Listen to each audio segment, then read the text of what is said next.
이 혼사 물리십시오. 제 눈에 흙이 들어가기 전에는 아니 됩니다. 온 고을이 부러워하는 혼담을 새어머니가 서리빨같이 잘라 말했습니다. 상대는 대대로 벼슬이 끊이지 않았다는 명문가. 사람들은 혀를 찼지요. 역시 계모라 의붓딸의 앞길을 시기하는 거라고요. 13살 아씨의 혼담을 두고 잠잠하던 집안에 다시 찬바람이 불었습니다. 그런데 이 무서운 새어머니의 눈에만 남들이 보지 못한 것이 하나 걸려 있었습니다. 아, 뜨거. 인공 모민 고구마인데. 댓글로 항입망 좋아하시면 한입 드릴게요. 옛날 옛적 충청도 회산고을에서 진사댁이 있었습니다. 한때는 기침 소리만 담을 넘던 집이었지요. 헌데 지금은 달랐습니다. 아침이면 담 너머로 도란도란 웃음소리가 먼저 새어나왔거든요. 어머니, 이것 좀 보세요. 제가 밤새 술을 놓았어요. 13살이 된 송이가 수트를 안고 안방으로 뛰어들었습니다. 4년 전 그겁 없던 꼬마 아씨가 어느새 처녀 태가 나게 자란 것이지요. 허나 쪼르르 달려드는 그 발걸음만은 9살 적 그대로였습니다. 해주댁이 수트를 받아들고 지그시 살폈지요. 매화 가지가 곱구나. 그렇죠? 어머니 솜씨를 쏙 빼닮았죠? 한 군데만 빼고 네. 어디요? 어디? 여기 꽃집 씨를 9번 감아야 할 것을 7번만 감았다. 그래서 혼자 야위었지. 송이가 코를 수틀에 박을 듯이 들여다봤습니다. 과연 꽃잎 하나가 살짝 얇았지요. 아이는 입을 삐죽 내밀었습니다. 칫, 어머니 눈은 못 속인다니까. 바늘한 땀까지 다 새신단 말이에요. 새는 게 아니다. 보이는 게지. 그게 그거잖아요. 송이가 웃음을 터뜨리며 해주댁의 무릎에 폭 안겼습니다. 해주댁은 짐짓 귀찮다는 얼굴을 했지요. 허나 그 손은 어느새 딸의 머리칼을 곱게 쓸어내리고 있었습니다. 4년 전 온 집안이 벌벌 떨던 그 서리빨 같은 새어머니. 그 얼음장을 처음 녹인 것이 바로 이 아이였지요. 이제 두 사람은 피 한 방울 섞이지 않고도 세상 누구보다 살가운 모녀였습니다. 사랑채에서는 진사의 글 읽는 소리가 낭낭했습니다. 병색이 짙던 그 얼굴에도 이제 제법 화색이 돌았지요. 마음의 짐을 내려놓은 덕인지 약사발도 하루 한 번으로 줄었습니다. 집안을 통째로 삼키려던 아우 병연은 그 죗값으로 먼 곳에 귀양을 가 있었지요. 4년 전 그 소란을 지나 서진사댁에는 이렇게 봄볕이 들었습니다. 그러던 어느 봄날이었습니다. 대문 밖에서 낭낭한 목소리가 울렸지요. 아이고, 마님들 계십니까? 좋은 소식을 물고 온 제비가 왔습니다. 말끝을 길게 느려 뽑는 목소리였지요. 목소리부터 기름칠을 한 듯 매끄러운 여인. 고을에서 이름난 매파 수옥이었습니다. 수옥은 마루에 엉덩이를 붙이기가 무섭게 입에 침이 마르도록 떠들기 시작했지요. 진사 어른. 이 늙은 것이 매파 노릇 30년에 이런 혼처는 처음 봅니다요. 하늘이 내린 자리라니까요. 어느 댁이기에 그리 호들갑인가? 서진사가 웃으며 물었습니다. 수옥이 목소리를 착 낮추고 은근하게 속삭였지요. 저 남쪽 늘무골에 새로 자리 잡으신 홍씨 댁입니다. 그냥 홍씨가 아니라요. 옛날 참판을 지내신 홍태원 어른, 그 어른의 후손 되시는 댁이라니까요. 참판 댁 후손이라. 예. 가장 되시는 홍인우 어른이 어찌나 법도가 반듯하신지 문턱을 넘는데도 격식이 뚝뚝 떨어집니다요. 게다가 그 댁 도령이 아이고 인물이 훤한 데다 글이 아주 대단하다지 뭡니까. 서원에서 으뜸을 다퉜다니까요. 그 댁에서 먼저 이 댁아씨 말씀을 꺼내셨어요. 당돌하고 총명하기가 고을에 자자하다고요. 이런 연분이 어디 흔합니까? 놓치면 두고두고 후회하십니다요. 수옥의 입담에 진사의 얼굴이 환해졌습니다. 참판 댁 후손이라니. 딸을 그런 집안에 보낼 수 있다면 아비로서 무슨 여한이 있겠습니까? 소식은 그날로 문중에 쫙 퍼졌지요. 문중 어른들도 무릎을 쳤습니다. 참판 대쿠손이라. 우리 문중에 이런 경사가 있나. 놓칠 자리가 아니지. 서둘러 매듭을 지어야 하네. 온 집안이 잔치집처럼 들썩였습니다. 부엌 하인들까지 벙글벙글했지요. 정작 당사자의 송이는 제 방에서 괜히 문지방만 넘었다 말았다 했습니다. 혼담이라니, 나 아직 어린데? 말은 그렇게 하면서도 아이는 어쩐지 안절부절 못했지요. 혼담이라는 말이 낯설고 얼떨떨했던 것입니다. 유모 점례가 그 모습에 웃음을 참느라 혼이 났습니다. 아이고, 우리 아씨. 싫으시면 이 늙은 몸이 가서 물리라 할까요? 아니 그게 아니라 물리긴 왜 물려? 예, 알겠습니다요. 유모, 웃지 마. 송이는 애먼 방석만 팡팡 두드렸습니다. 13살 가슴이란 참 알다가도 모를 것이었지요. 그런데 이 들뜬 집안에 딱 한 사람, 조용한 이가 있었습니다. 바로 해주댁이었지요. 해주댁은 기뻐하지도 반대하지도 않았습니다. 그저 수옥이 떠드는 동안 말없이 찻잔만 내려다보고 있었지요. 다만 그 눈이 매파의 입놀림을 처음부터 끝까지 가만히 좁고 있었습니다. 홍씨 댁이 늘무골에는 언제 오셨다지요? 해주댁이 문득 물었습니다. 수옥이 손사래를 치며 대답했지요. 아이고 마님, 그 댁이 본디 한양에서 지내시다가 3년쯤 전에 조상님 연고를 찾아 내려오셨답니다. 뿔이 있는 댁이라 그런지 오시자마자 고을에서 우러러들 봤지요. 그러셨군요. 해주댁은 더 묻지 않았습니다. 그저 고개만 가만히 끄덕였지요. 수옥은 신이 나서 또 한바탕 홍씨 댁 자랑을 내려놓고는 담례로 받은 비단 한 피를 안고 흡족하게 돌아갔습니다. 며칠 뒤 홍씨 댁에서 사주단자가 왔습니다. 신랑 될 도령의 사주를 적어보내는 혼담의 첫 문서였지요.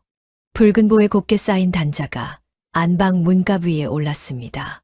단자를 전하러 온 수옥은 그 문갑 곁에 놓인 도장함을 유난히 오래 눈에 담고 갔지요. 서진사는 그것을 보고 또 보며 흐뭇해했지요. 허허, 이제 정말 혼담이 오가는구나. 우리 송이가 벌써. 그 목소리에 물기가 어렸습니다. 먼저 간 사람 생각이 났던 것이지요. 해주댁이 조용히 말을 받았습니다. 영감 단자는 제가 간수하겠습니다. 그러시오 안살림은 부인 몫이니. 한편 그날 낮 안방 앞에서는 조그만 소동이 하나 있었습니다. 송이가 문갑 앞을 서성이고 있었거든요. 붉은 보에 쌓인 사주단자. 그 안에 신랑 될 도령의 사주가 들어있다니 궁금해서 좀이 쑤셨던 것이지요. 살짝만 볼까? 아이가 보자기 매듭에 손가락을 대는 순간이었습니다. 거기서 무얼 하느냐? 엄마야, 송이가 펄쩍 뛰며 돌아섰습니다. 해주댁이 문가에 팔짱을 끼고 서 있었지요. 아무것도 안 했어요. 그냥 보자기가 삐뚤어져서 바로 놓으려고요. 보자기가 삐뚤어졌는데 어찌 매듭부터 푸느냐? 그건 송이의 귀가 새빨개졌습니다. 해주댁이 다가와 단자를 문갑 안에 넣고 자물쇠를 채웠지요. 혼담 문서는 어른들 것이다. 때가 되면 다 알게 돼. 칫제 혼담인데 저만 몰라? 입을 대빨이나 내밀고 나가는 딸의 뒷모습에 해주댁의 입가가 아주 잠깐 풀렸습니다. 설이 빨갛던 그 얼굴에 이제는 이런 웃음이 스며들 줄도 알게 된 것이지요. 그날 밤이었습니다. 집안이 모두 잠든 시각, 안방에는 등잔불이 홀로 밝았지요. 해주댁이 사주단자를 무릎 앞에 펼쳐놓고 있었습니다. 시집 올 때 지녀온 버릇이었지요. 문서란 것은 받은 날 밤에 구석구석 살펴두어야 하는 법이니까요. 이 여인은 지난 4년 이 댁 살림과 문서를 도맡아 왔습니다. 논밭 문서며 세간 치부책이며 그 야무진 눈을 거치지 않은 종이가 없었지요. 해주댁의 눈이 단자 위를 천천히 짚어갔습니다. 신랑의 생년, 생월, 생일, 생시 한자 한자 곱게도 적혀 있었지요. 그런데 어느 대목에서 그 눈이 우뚝 멈췄습니다. 생시 자리를 고쳤었구나. 먹빛이 미묘하게 달랐습니다. 다른 글자보다 조금 진하고 획이 겹쳐 있었지요. 한 번 쓴 것을 긁어내고 그 위에 덧쓴 자국이었습니다. 물론 사람이 하는 일이니 글자야 고칠 수도 있지요. 허나 사주단자는 혼담의 얼굴입니다. 법도를 아는 집이라면 한자를 고칠 바엔 종이를 새로 내는 것이 마땅했지요. 참판대 후손이라면 더더욱요. 이상한 것은 그뿐이 아니었습니다. 해주댁은 단자를 등잔불에 비껴보았지요. 종이가 너무 새 것이다. 격식을 아는 집은 단자에 묵은 닭종이를 씁니다. 대대로 내려오는 문서의 결이 있는 법이지요. 헌데 이 종이는 갓 떠낸 듯 희고 빳빳했습니다. 글씨는 또 어떻습니까? 획은 반듯한데 어딘가 자를 대고 그은 듯 뻣뻣했지요. 격식을 몸에 익힌 손이 아니라 격식을 흉내낸 손. 해주댁의 눈에는 그렇게 보였습니다. 법도가 뚝뚝 떨어지는 댁이라 했는데 해주댁은 단자를 가만히 내려놓았습니다. 매파의 말과 이 종이가 서로 어긋나고 있었지요. 물론 이것만으로 무어라 할 수는 없었습니다. 글자 한 번 고친 것이 종이 한 장 새 것인 것이 무슨 죄가 되겠습니까? 허나 이 여인은 알고 있었지요. 문서란 거짓말을 못한다는 것을요. 사람의 입은 꾸며도 종이와 먹은 채 온기를 그대로 드러내는 법이니까요. 문득 창밖에서 인기척이 났습니다. 어머니, 안 주무세요? 송이가 문틈으로 빼꼼 고개를 들이밀었지요. 해주댁은 단자를 소리 없이 접어 문갑에 넣었습니다. 이 밤에 왜 안 자고 잠이 안 와서요. 어머니야말로 뭘 그렇게 보고 계셨어요? 단자를 간수하던 참이다. 송이가 쪼르르 들어와 곁에 앉았습니다. 그러고는 문갑을 힐끔거리며 우물쭈물 말을 꺼냈지요. 어머니 저기 그 댁 도령은요. 어떤 사람일까요? 글쎄다. 수옥 아주머니 말로는 글을 아주 잘한대요. 어떤 사람인지 궁금해요. 호기심에 반짝이는 딸의 얼굴을 해주댁은 한참 바라보았지요. 4년 전 제 치맛자락을 붙들고 엉엉 울던 조그만 것이 어느새 이렇게 자라 혼담이라는 말 앞에 앉아 있었습니다. 해주댁의 가슴 한 구석이 저릿하게 아려왔지요. 송이야, 네, 사람은 만나 보기 전에는 모르는 것이다. 소문은 소문일 뿐이야. 에이, 어머니는 꼭 그런 말씀만 하셔. 송이는 입을 삐죽였지만 이내 어머니 어깨에 머리를 기댔습니다. 해주댁은 아무 말 없이 딸의 등을 토닥였지요. 허나 그 눈은 닫힌 문갑 위에 오래 머물러 있었습니다. 저 단자 한 장이 걸렸습니다. 딸의 볼을 붉게 물들인 그 혼처가 어쩐지 이 어미의 눈에는 결이 맞지 않는 종이 같았거든요. 이튿날 아침이었습니다. 안방에 서진사 내외가 마주 앉았지요. 혼담 절차를 의논하는 자리였습니다. 서진사는 싱글벙글 벌써 날짜 이야기를 꺼냈지요. 문중에서는 그러오 이런 자리는 오래 끌 것 없다고 봄 안에 매듭을 짓자는구려. 영감 드릴 말씀이 있습니다. 해주댁의 목소리가 낮게 가라앉았습니다. 이 혼담 서두르지 마시지요. 서두르지 말자니 무슨 까닭이요? 사주단자를 보았습니다. 생시 자리를 긁어내고 덧쓴 자국이 있었습니다. 종이도 격식에 맞지 않고요. 서진사가 허허 웃었습니다. 부인도 참 글자야 잘못 쓰면 고치는 게지. 그런 일로 참판대 콘담을 물리자는 말이오? 물리자는 것이 아닙니다. 그 댁을 조금 더 알아본 뒤에 걸음을 옮기자는 것입니다. 허, 서진사는 난처한 얼굴이 되었습니다. 아내의 눈이 밝다는 것은 누구보다 잘 알았지요. 4년 전 그 눈이 집안을 구했으니까요. 허나 이번에는 상대가 참판댁입니다. 덧쓴 글자 하나로 트집을 잡았다가는 저쪽에 큰 결례가 되는 일이었지요.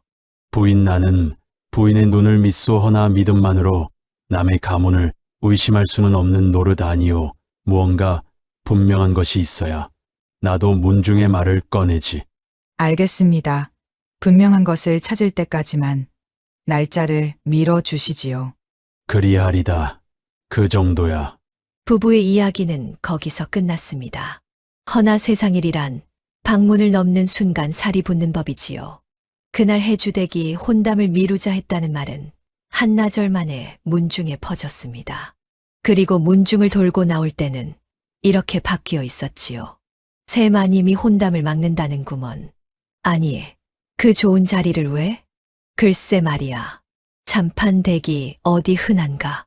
사람들은 고개를 갸웃했습니다. 그리고 그 갸웃하는 틈으로 해묵은 말 한마디가 스멀스멀 기어 나왔지요. 하기야, 친어미가 아니자는가. 쉿, 이 사람이. 아니, 말이 그렇다는 게지. 의붓달 잘 되는 꼴을 어느 계모가 반기겠나. 4년 전 그 소동으로 쑥 들어갔던 말이었습니다. 계모라는 두 글자. 그것이 혼담 하나에 도로 고개를 든 것이지요. 소문이란 참으로 목숨이 질긴 것이었습니다. 며칠 뒤 수옥이 다시 서씨 집을 찾았습니다. 날짜를 재촉하러 온 걸음이었지요.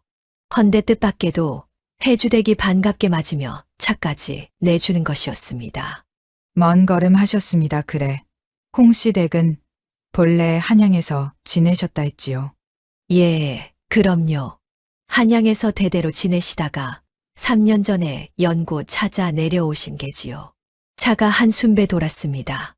살림 이야기, 날씨 이야기가 오갔지요. 그러다 해주댁이 지나가듯 슬쩍 다시 물었습니다. 참, 그 댁 도령이 그리 대단하다지요. 한양 어느 서원에서 배웠답니까? 서원이요? 아이고, 서원은 남쪽에서 지내실 적 이야기고요. 아, 아니지. 한양이라 했던가. 수옥의 말이 잠깐 미끄러졌습니다. 매파는 얼른 너스레로 그 자리를 덮었지요. 하하, 이 늙은 것이 매파 노름만 30년이지. 남의 댁 지난 일까지야 어찌 소소히 알겠습니까요. 그도 그렇지요. 해주댁은 웃으며 찻잔을 채워 주었습니다. 더 묻지 않았지요. 허나 속으로는 가만히 새겨두었습니다. 같은 것을 물었는데 답이 2번 어긋났다는 것을요. 한양에서 대대로 지냈다는 집안 도령이 남쪽에서 서원을 다녔다니요. 대문을 나서는 수옥은 뒤통수가 어쩐지 서늘했습니다. 거참, 저 마님은 웃는 낯이 더 무섭구먼. 수옥은 그 소문을 부지런히 물어다 날랐습니다. 서씨 문중에도 홍씨 댁에도요. 아이고, 홍어른. 글쎄 그 댁 안방마님이 혼담을 붙들고 안 놓아준답니다. 덧쓴 글자가 어떻고 종이가 어떻고 트집도 야무지지요. 늘무골 홍씨 댁 사랑에서 홍인우가 그 말을 듣고 있었습니다. 반듯하게 달인 도포에 한 올 흐트러짐 없는 가끈. 과연 법도가 뚝뚝 떨어지는 차림새였지요. 허허 안방마님께서 여간 꼼꼼하신 게 아니올시다. 꼼꼼히 다 뭡니까? 까다롭기가 서리빨이지요. 글쎄, 이 늙은 것한테도 홍씨 댁 내력을 요리조리 묻습디다. 왜, 그 마님 옛말도 있잖습니까? 전에 다른 집에서 매파남의 집 안방 이야기는 거기까지 하시지요. 홍인우가 점잖게 말을 잘랐습니다. 수옥이 머쓱해서 입을 닫았지요. 참으로 무게 있는 어른이었습니다. 헌데 수옥이 물러간 뒤였습니다. 홍인우는 혼자 남은 사랑에서 가끈을 풀며 나직이 중얼거렸지요. 덧쓴 글자라 눈썰미 하나는 소문대로구먼. 그 목소리에서 아까의 그 점잖은 결이 살짝 벗겨져 있었습니다. 허나 그것을 들은 사람은 아무도 없었지요. 한편 서씨 댁에서는 송이가 하루 종일 시무룩해 있었습니다. 아이의 귀에도 소문이 들어간 것이지요. 어머니가 혼담을 막는다는 말, 그리고 그 뒤에 붙는 계모라는 두 글자가요. 말도 안 돼. 우리 어머니가 왜? 송이는 어른들이 수군대던 마당을 향해 눈을 흘겼습니다. 4년 전 온고울이 어머니를 손가락질할 때도 저 혼자 어머니 편이었던 아이입니다. 이번에도 아이는 어머니를 믿었지요. 믿기는 믿는데 다만 한 가지가 답답했습니다. 어머니가 왜 반대하는지, 그 까닭을 통말해 주지 않는 것이었지요. 그날 저녁 송이는 안방으로 건너갔습니다. 어머니, 여쭐 게 있어요. 말해, 보아라. 어머니는 그 혼담이 왜 싫으세요? 해주댁의 손이 잠깐 멈췄습니다. 무어라 답해야 할까요? 덧쓴 글자와 세 종이 이야기를 하자니 13살 아이에게는 트집으로만 들릴 것입니다. 게다가 아직은 심증뿐이었지요. 섣불리 말을 옮겼다가 그대 귀에 들어가기라도 하면 살피던 것마저 살필 수 없게 됩니다. 싫다고 한 적 없다. 서두르지 말자 했을 뿐이야. 그게 그거잖아요. 다들 그래요. 어머니가 막는 거라고. 남의 말에 휘둘리지 마라. 휘둘리는 게 아니라요. 저는 그냥 까닭이 알고 싶은 거예요. 어머니가 말씀을 안 해주시니까. 때가 되면 말해주마. 또 그 소리. 송이의 목소리가 뾰족해졌습니다. 아이는 벌떡 일어나 문가로 갔지요. 그러다 문고리를 잡은 채 획 돌아섰습니다. 어머니, 저 이제 9살 아니에요. 그 말만 남기고 아이는 총총 제 방으로 가버렸습니다. 해주댁은 닫힌 문을 오래 바라보았지요. 알고 있었습니다. 딸이 자랐다는 것을요. 허나 자란 딸에게 무엇을 언제 말해야 하는지는 이 어미도 아직 서툴렀던 것입니다. 밤이 깊었습니다. 잠자리에 들었던 송이가 슬그머니 안방 앞으로 되돌아왔지요. 낮에 뾰족하게 군 것이 영 마음에 걸렸던 것입니다. 문을 두드리려는데 안에서 어머니의 목소리가 새어 나왔습니다. 혼잣말이었지요.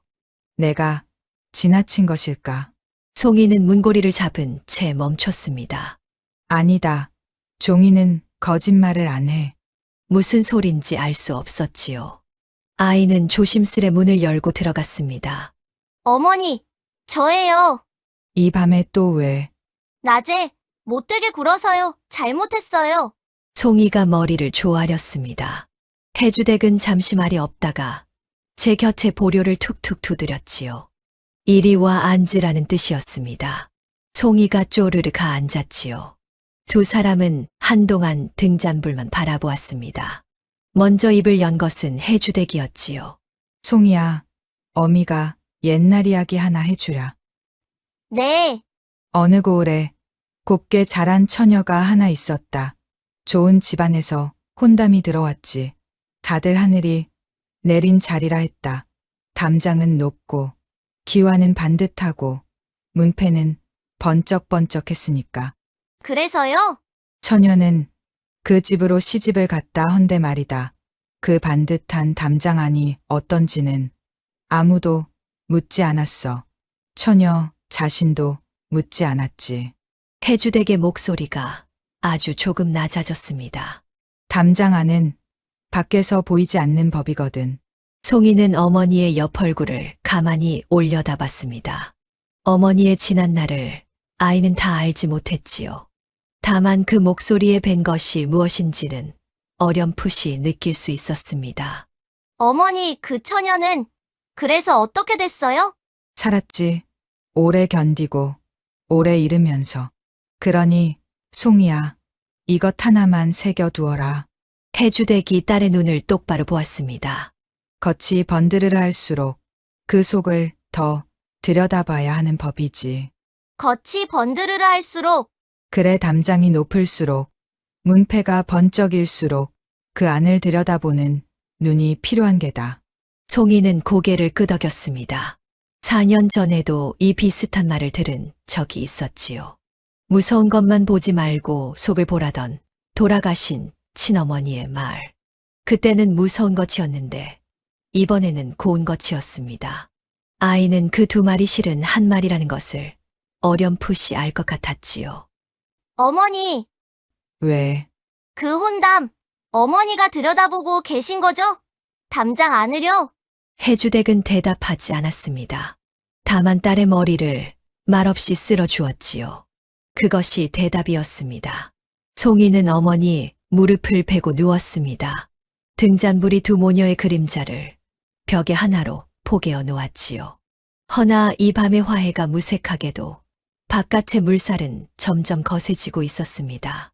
문중은 날짜를 재촉했고 소문은 살을 붙였고 그리고 늘무골의 그 반듯한 사랑채에서는 누군가 가끈을 풀며 웃고 있었으니까요.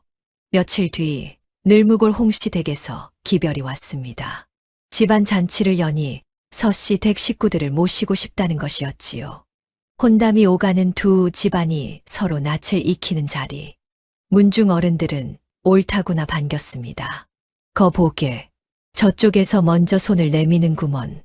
이참에 안방마님 의심도 풀리겠지. 해주댁은 조용히 채비를 했습니다. 속으로는 다른 생각을 하고 있었지요. 잘된 일이었습니다. 담장 안을 들여다보려면 일단 그 담장을 넘어가 봐야 하니까요. 잔칫날 홍씨 댁은 과연 으리으리했습니다. 소슬 때문에 너른 마당, 기와골마다 윤이 흘렀지요. 마당에는 차일이 처지고 국솥에서는 김이 무럭무럭 올랐습니다. 서진사가 감탄했지요. 허 살림이 참으로 반듯하구려. 별 말씀을요 누추한 집에 귀한 걸음을 하셨으니 몸둘 바를 모르겠소이다. 홍인우가 버선발로 뛰어나와 맞았습니다. 허리를 어찌나 깊이 굽히는지 가시 땅에 닿을 지경이었지요. 손님 대접이 극진하다 못해 넘칠 정도였습니다. 해주댁은 인사를 나누며 그 마당을 한 바퀴 눈으로 쓸었지요. 기와는 번쩍이는데 어쩐지 급히 손을 본 티가 났습니다. 새로 얹은 기와와 묵은 기와의 빛이 달랐거든요. 대청의 세간도 그랬습니다. 자개장은 으리으리한데 그 곁에 문갑은 칠이 벗겨져 있었지요. 번쩍이는 것과 낡은 것이 한 집에서 서로 어색하게 등을 맞대고 있었습니다. 잔치에 앞서 홍인우는 사당에 절부터 올리자 했습니다. 조상께 두 집안의 연을 고한다는 것이었지요. 참으로 법도 있는 절차였습니다. 헌데 그 사당 앞에서였습니다. 자, 향을 먼저 사르고 하니 잔을 먼저. 홍인우의 손이 향로와 술잔 사이에서 잠깐 갈팡질팡했습니다. 곁에 선 늙은 하인이 눈짓으로 향로를 가리키고서야 순서가 바로 잡혔지요. 지켜보던 문중 어른 하나가 고개를 갸웃했습니다. 허나이네, 저 좋을 대로 생각했지요. 귀한 손님 앞이라 긴장하셨나 보구먼. 해주댁만은 그 장면을 놓치지 않았습니다. 제사 절차란 몸에 밴 것입니다. 평생 지내온 사람은 눈을 감고도 손이 먼저 움직이지요. 헌데 저 어른은 머리로 외운 것을 더듬고 있었습니다. 절이 끝나고 상이 차려졌습니다. 해주댁은 홍인우의 곁자리에 앉게 되었지요. 술이 한 순배 돌자 해주댁이 공손히 말을 꺼냈습니다. 어르신 여쭙기 송구하오나 참판 어른의 어느 갈래가 되시는지요. 사돈을 맺으면 저희 아이도 알아야 할 일이라. 아, 그거야 마땅히 아셔야지요. 참판 어른의 증손 되시는 분에게서 이 사람의 가계가 이어진 것이 옳시다. 그러시군요 하면 어르신의 학렬자는 어질 인자를 씁니다. 저희 대가 인자 학렬이 옳시다. 해주댁은 고개를 끄덕이며 속으로 가만히 짚었습니다. 수옥은 분명 이 댁이 참판의 맛갈래라 했습니다. 헌데 지금 어른의 말은 증손의 곁갈래를 짚고 있었지요. 갈래가 오락가락하고 있었습니다. 제 집뿌리를 말하는데 말이 오락가락할 까닭이 무엇일까요? 법도가 참으로 깊으십니다. 허허 뿌리 있는 집안이란 게 다 그런 것이 옳시다. 홍인우는 흡족하게 수염을 쓸었습니다. 제 말에 어디가 어긋났는지는 정작 저만 모르고 있었지요. 그때 마당 저편에서 작은 소동이 일었습니다. 백발이 성성한 행랑 노인이 제 몸집만 한 교자상을 혼자 나르고 있었던 것이지요. 팔이 후들후들 떨리는 것이 금방이라도 상을 엎을 듯 했습니다. 그런데 어디선가 도령 하나가 성큼성큼 다가오더니 그 상을 덥석 받아들었지요. 광원 어르신 이 무거운 걸 어찌 혼자 드십니까? 이리 주십시오. 어이쿠, 도련님 아니 되옵니다요. 이 늙은 것이 할 일입지요. 연세를 생각하셔야지요. 저쪽은 제가 나를 테니 어르신은 좀 쉬십시오. 도령은 정말로 그 상을 번쩍 들어다 날랐습니다. 하인들이 눈이 휘둥그레졌지요. 양반집 도령이 종의 일을 대신하다니요. 그 도령이 바로 이 댁 아들 한주였습니다. 소문대로 인물이 훤했지요. 허나 그보다 눈에 드는 것은 그 스스럼 없는 몸가짐이었습니다. 송이도 그 광경을 보고 있었습니다. 어머니, 저 도령이 그래, 이 댁 도령인가 보구나. 아이의 눈이 동그래져 있었지요. 인물이 훤해서가 아니었습니다. 늙은 하인에게 저리 스스럼 없는 양반집 도령을 아이는 처음 보았던 것입니다. 잔치가 무르익을 무렵이었습니다. 마당 한쪽에 메어둔 진말이 갑자기 크게 울며 날뛰기 시작했지요. 벌 한 마리가 말의 귀에 들어갔던 모양입니다. 고삐가 풀리며 말이 차일 쪽으로 내달렸습니다. 하필 그 길목에 송이가 서 있었지요. 사람들은 소리도 내지 못하고 발만 굳었습니다. 한 주가 나는 듯이 달려들어 송이의 팔을 잡아 획 끌어당겼지요. 두 아이가 담벼락 쪽으로 물러선 순간 말이 방금 그 자리를 우르르 밟고 지나갔습니다. 마당이 뒤집어졌지요. 하인들이 달려들어 겨우 말을 붙들었습니다. 아씨, 다치신 데는 없습니까? 네, 괜찮아요. 고맙습니다. 송이는 놀란 가슴을 쓸어내렸습니다.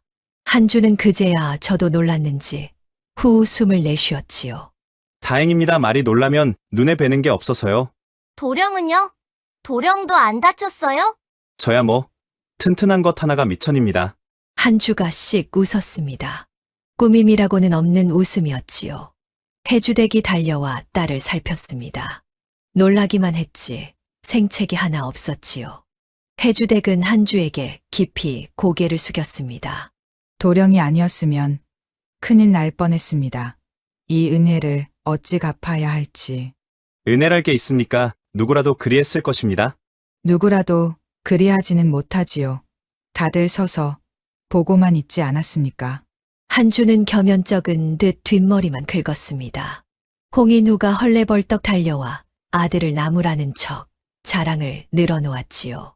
이놈이 어려서부터 몸이 먼저 나가는 버릇이 옳시다. 허허 그래도 오늘은 그 버릇이 일을 했구려. 잔치가 파할 무렵이었습니다. 송이가 어른들을 따라 인사를 다니다 한주와 다시 마주쳤지요. 아이는 낮에 일이 고마워 정식으로 허리를 굽혔습니다. 아까는 정말 고마웠어요. 도령 덕분에 살았어요. 별 말씀을요. 아씨야말로 많이 놀라셨을 텐데 낯빛이 벌써 좋아지셨습니다. 저 원래 튼튼한 게 미천이거든요. 한주가 제 말을 그대로 돌려받고는 하하 소리 내어 웃었습니다. 송이도 따라 웃었지요. 웃음 끝에 아이가 물었습니다. 도령은 서원에서 공부하셨다면서요. 글이 그렇게 좋으시다고 소문이 자자하던데요. 소문이 부풀려진 것이지요. 네 해를 바깥에서 지내다 반년 전에야 집에 돌아왔습니다. 돌아와 보니 집안이 몰라보게 달라져 있더군요. 아버지께서 그러셨습니다. 오래 잃었던 족보와 문서를 마침내 되찾아 조상님 이름을 다시 세우셨다고요. 저는 그것이 참으로 자랑스럽습니다. 한주의 목소리에는 한 점 그늘이 없었습니다. 제 집안 내력을 말하는 그 얼굴이 봄볕처럼 환했지요. 마침 곁을 지나던 해주댁의 걸음이 아주 잠깐 느려졌습니다. 반년 전에야 돌아왔다는 말, 그리고 잃었던 족보를 되찾았다는 말. 여인은 그 두 마디를 소리 없이 마음에 새겼지요. 돌아오는 길, 가마 안에서 송이가 조잘거렸습니다. 어머니, 그 도령 참 좋은 사람 같아요. 광원 어르신 상 들어드리는 거 보셨어요? 그리고 아까도 저를 먼저 그래, 몸가짐이 반듯한 도령이더구나. 해주댁은 진심으로 그리 답했습니다. 그래서 마음이 더 복잡했지요. 아비 되는 이는 어딘가 결이 어긋나는데 아들은 저리 반듯합니다. 담장은 수상한데 그 안에 핀 꽃은 곱습니다. 이것을 어찌 읽어야 할까요? 송이야, 오늘 잔치가 어땠느냐? 의리의리했어요. 그런데요, 어머니, 송이가 고개를 갸웃했습니다. 참, 그 도령이 그러는데요. 반년 전에야 집에 돌아왔대요. 족보를 되찾았다고 아주 자랑스러워했어요. 그래, 어미도 들었다. 그리고요, 좀 이상한 게 있었어요. 부엌 쪽을 지나는데 그릇마다 바닥에 딴 집 이름이 적혀 있었어요. 잔치 그릇을 다 빌려 온 건가 봐요. 해주댁의 눈이 반짝했습니다. 잘 보았다. 그리고 광은 어르신이요. 상을 나르는데 손등이 얼음장 같았어요. 겨울도 아닌데 그 댁은 행랑에 불도 안 떼 주나 봐요.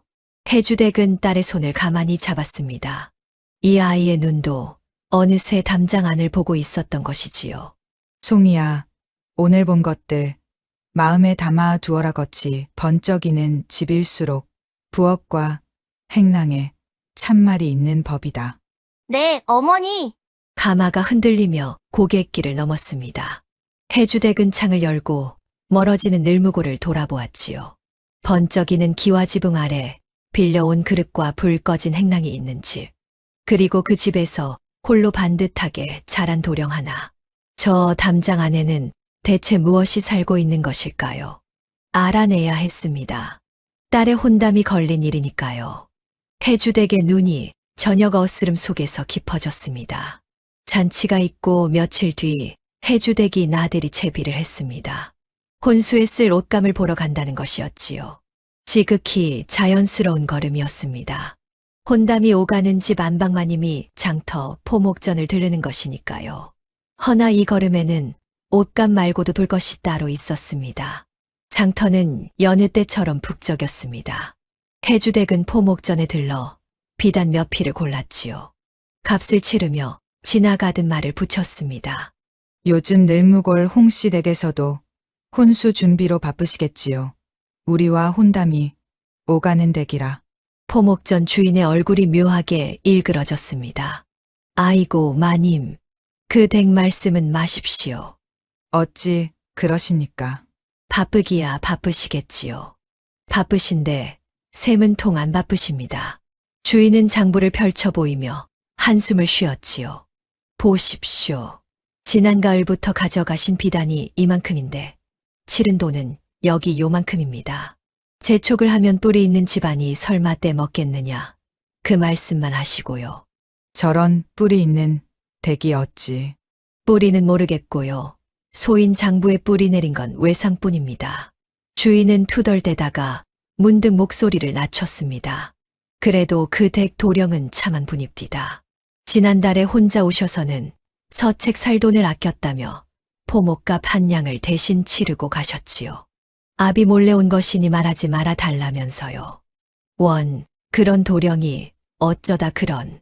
주인은 말끝을 얼른 삼켰습니다. 혼담 오가는 댁마님 앞에서 할 소리가 아니다 싶었던 것이지요. 해주댁은 못 들은 척 비단 값을 넉넉히 치르고 돌아섰습니다. 속으로는 두 가지를 새겼지요. 그 번쩍이는 집이 실은 외상으로 산다는 것. 그리고 그 아들은 제 서책값을 덜어 아비의 빚을 갚고 다닌다는 것을요. 지물포에서도 비슷한 이야기가 나왔습니다. 종이 값이 몇 달째 밀렸다는 것이었지요. 헌데 지물포 주인은 한 가지를 더 흘렸습니다. 그 댁이 참 요상합니다요. 외상은 쌓아두면서 지난달엔 제일 좋은 새 닭종이를 급히 찾으시더라고요. 혼서했을 거라며 값도 그 자리서 치르시고. 새 닭종이를요. 예. 문서 쓸 종이라면 묵은 결 좋은 놈이 낫다 말씀드려도 굳이 희고 빳빳한 새 것만 찾으시니. 원. 해주댁의 눈이 가늘어졌습니다. 사주단자의 그 새하얀 종이. 그 출처가 여기였던 것이지요. 대대로 문서를 다뤄온 집이라면 묵은 종이의 값을 모를 리 없습니다. 새 것만 찾았다는 것은 물려받은 종이가 없다는 뜻이었지요. 장터 어귀에서는 소금섬을 진 보부상 하나가 늘무골 쪽으로 걸어가고 있었습니다. 해주댁은 무심히 그 뒷모습을 지나쳤지요. 그때는 그것이 무슨 걸음인지 알지 못했습니다. 장터를 나선 해주댁의 발길이 늘무골 쪽으로 향했습니다. 손에는 약과 꾸러미와 손버선 한 켤레가 들려 있었지요. 잔칫날 상을 나르던 그 노인에게 전할 것이었습니다. 명분은 그것이면 좋겠지요. 잔치 때 수고한 이에게 안방마님이 인사를 차리는 것이니까요. 홍씨 댁 행랑은 안채와 딴 세상이었습니다. 문풍지는 사가 너덜거리고 아궁이는 불 땐 지 오래인 듯 싸늘했지요. 광원 노인은 그 찬방에서 새끼를 꼬고 있었습니다. 어르신, 잔칫날 수고가 많으셨습니다. 약수 하나마 정리로 가져왔습니다. 어이쿠, 이 늙은 것한테 뭘 이런 걸 다. 노인은 굽신굽신 어눌하게 웃으며 꾸러미를 받았습니다. 영락없이 샘도 흐릿한 늙은 종의 모습이었지요. 해주댁은 그 앞에 조용히 앉았습니다. 그리고 나직이 말했지요. 잔칫날 사당에서 보았습니다. 노인의 손이 멈췄습니다. 주인 어른의 손이 향로와 잔 사이에서 헤맬 때 어르신이 눈짓으로 바로잡아 주시더군요. 젤의 순서를 몸에 익힌 분이 아니고서는 못하는 일이지요. 와, 무슨 말씀이신지. 이 늙은 것은 그저 어깨 너머로. 어깨 너머로 배운 이는 남의 실수가 보이지 않습니다. 평생 지내온 일하야 보이지요. 방 안이 조용해졌습니다. 노인은 새끼줄만 내려다보고 있었지요. 이윽고 고개를 들었을 때 그 눈빛이 달라져 있었습니다. 어눌하던 늙은 종은 간데없고 깊고 서늘한 눈 하나가 해주댁을 마주 보고 있었지요. 부인께서는 무엇을 알고 싶어 이 누추한 방까지 오셨소? 목소리마저 딴 사람이었습니다. 해주댁은 물러서지 않았지요. 이 댁의 참말이 알고 싶습니다. 제 딸의 혼담이 걸린 집이니까요. 참말이라. 노인이 마른 웃음을 지었습니다. 그리고 그 웃음이 삽시간에 노기로 바뀌었지요. 돌아가시오 가문을 잃은 늙은이를 이번엔 구경거리로 만들 셈이요. 다들 그랬소. 처음엔 딱하다 하고 다음엔 수군대고 끝내는 미쳤다 합디다. 부인도 다를 거 없소. 그만 돌아가시오. 노인은 획 등을 돌렸습니다. 그 굽은 등이 성벽처럼 완강했지요. 해주댁은 한동안 말이 없었습니다. 그러다 조용히 입을 열었지요. 저는 자식을 잃어본 사람입니다. 굽은 등이 움찔했습니다. 전 남편의 아이를 제 배 아파 낳은 자식처럼 길렀지요. 그 아이를 병으로 잃고 세상에서 자식 잡아먹은 계집 소리를 들었습니다. 아무도 제 말을 들어 주지 않았지요. 들어 볼 생각조차 안 했습니다. 그래서 압니다. 잃은 사람의 말을 세상이 어떻게 대하는지요. 어르신을 구경하러 온 것이 아닙니다. 저는 잃어본 사람의 눈으로 이 집을 보러 왔습니다. 긴 침묵이 흘렀습니다. 새끼줄이 노인의 손에서 스르르 풀렸지요. 이윽고 노인이 돌아 앉았습니다. 그 깊은 눈에 물기가 어려 있었습니다. 부인도 다 잃어보셨구려. 예, 그리고 겨우 다시 얻었지요. 그래서 이번에는 잃지 않으려 합니다.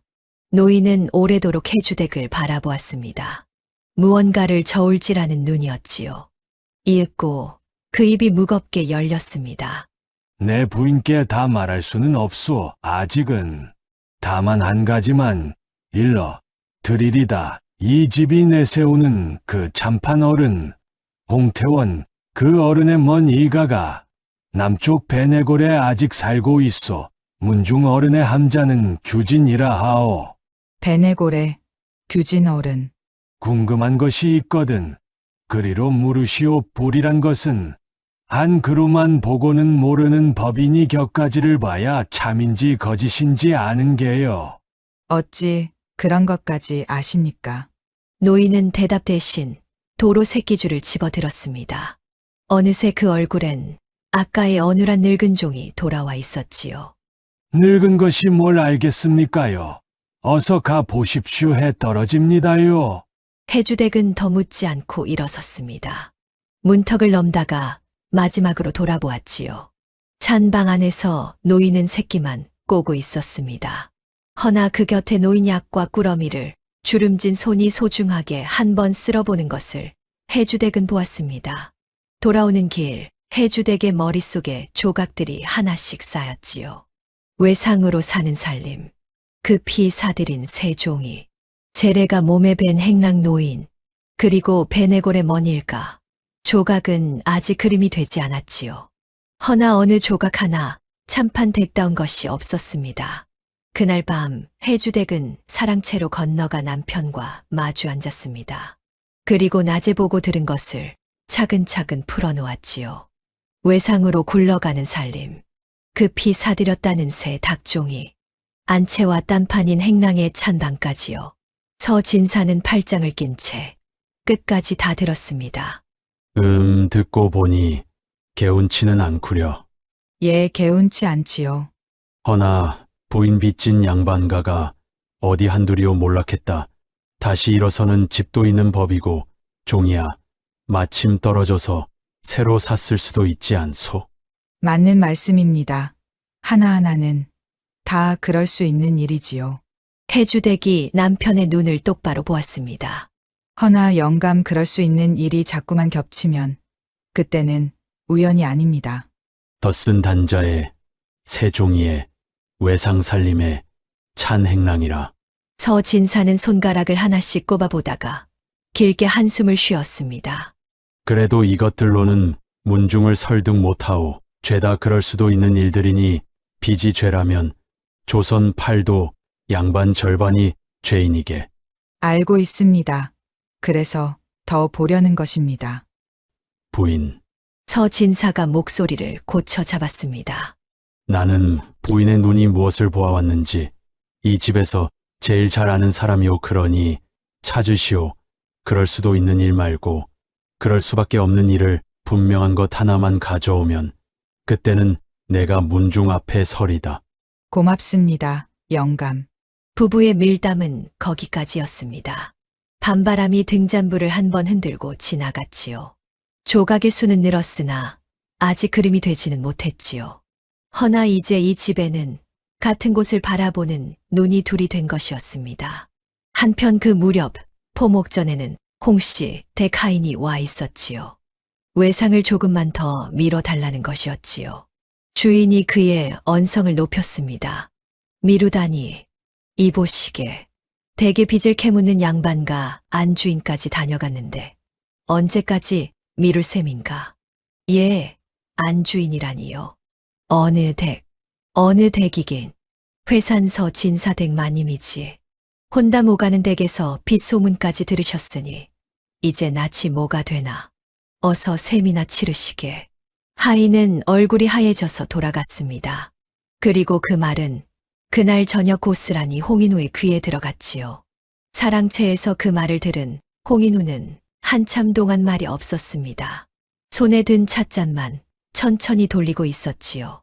서씨댁 안방마님이 장터에서 우리 셈을 물으셨다. 찻잔 도는 소리가 멎었습니다. 며칠 뒤 해주댁은 다시 늘무골로 걸음을 했습니다. 이번에는 송이도 함께였지요. 명분은 정중했습니다. 지난 잔치의 답례 인사, 그리고 한 가지 청이 있다는 것이었지요. 대청에 마주 앉자 해주댁이 공손하게 운을 뗐습니다. 어르신 염치 없는 청이 하나 있습니다. 사돈을 맺으면 저희 아이도 이 댁의 뿌리를 알아야지요. 참판 어른의 어느 갈래로 이어지시는지 저희 송이에게도 가르쳐 주실 수 있는지요. 홍인후의 얼굴이 환해졌습니다. 제 집 자랑이라면 밤을 새워도 모자란 사람이었지요. 아무렴요 마땅히 알려드려야지요.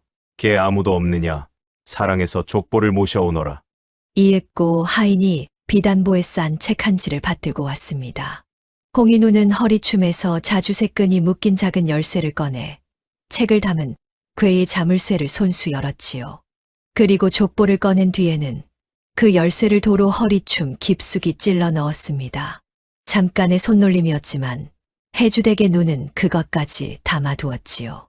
자, 보시지요. 이것이 저희 가문의 족보올시다. 펼쳐진 족보를 본 순간 해주댁은 속으로 숨을 삼켰습니다. 낡은 것이었습니다. 진짜로 낡은 것이었지요. 종이는 세월에 곱게 바랬고 먹빛은 깊게 가라앉았습니다.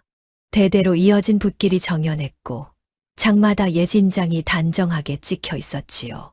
흉내에 낸 물건이 아니었습니다. 100년 세월을 고스란히 품은 어엿한 족보였지요. 여기 이 어른이 참판을 지내신 홍태원 어른이 올시다. 그리고 이리로 내려와서 홍인우의 손가락이 계보를 짚어 내려갔습니다. 이 어른의 증손 되시는 세진 어른, 이분에게서 저희 가게가 이어진 것이 올시다. 난리통의 갈래가 흩어지며 기록이 성그러졌으나 뿌리는 이렇게 뚜렷하지요. 와, 책이 정말 오래됐네요. 송이가 눈을 동그랗게 뜨고 감탄했습니다.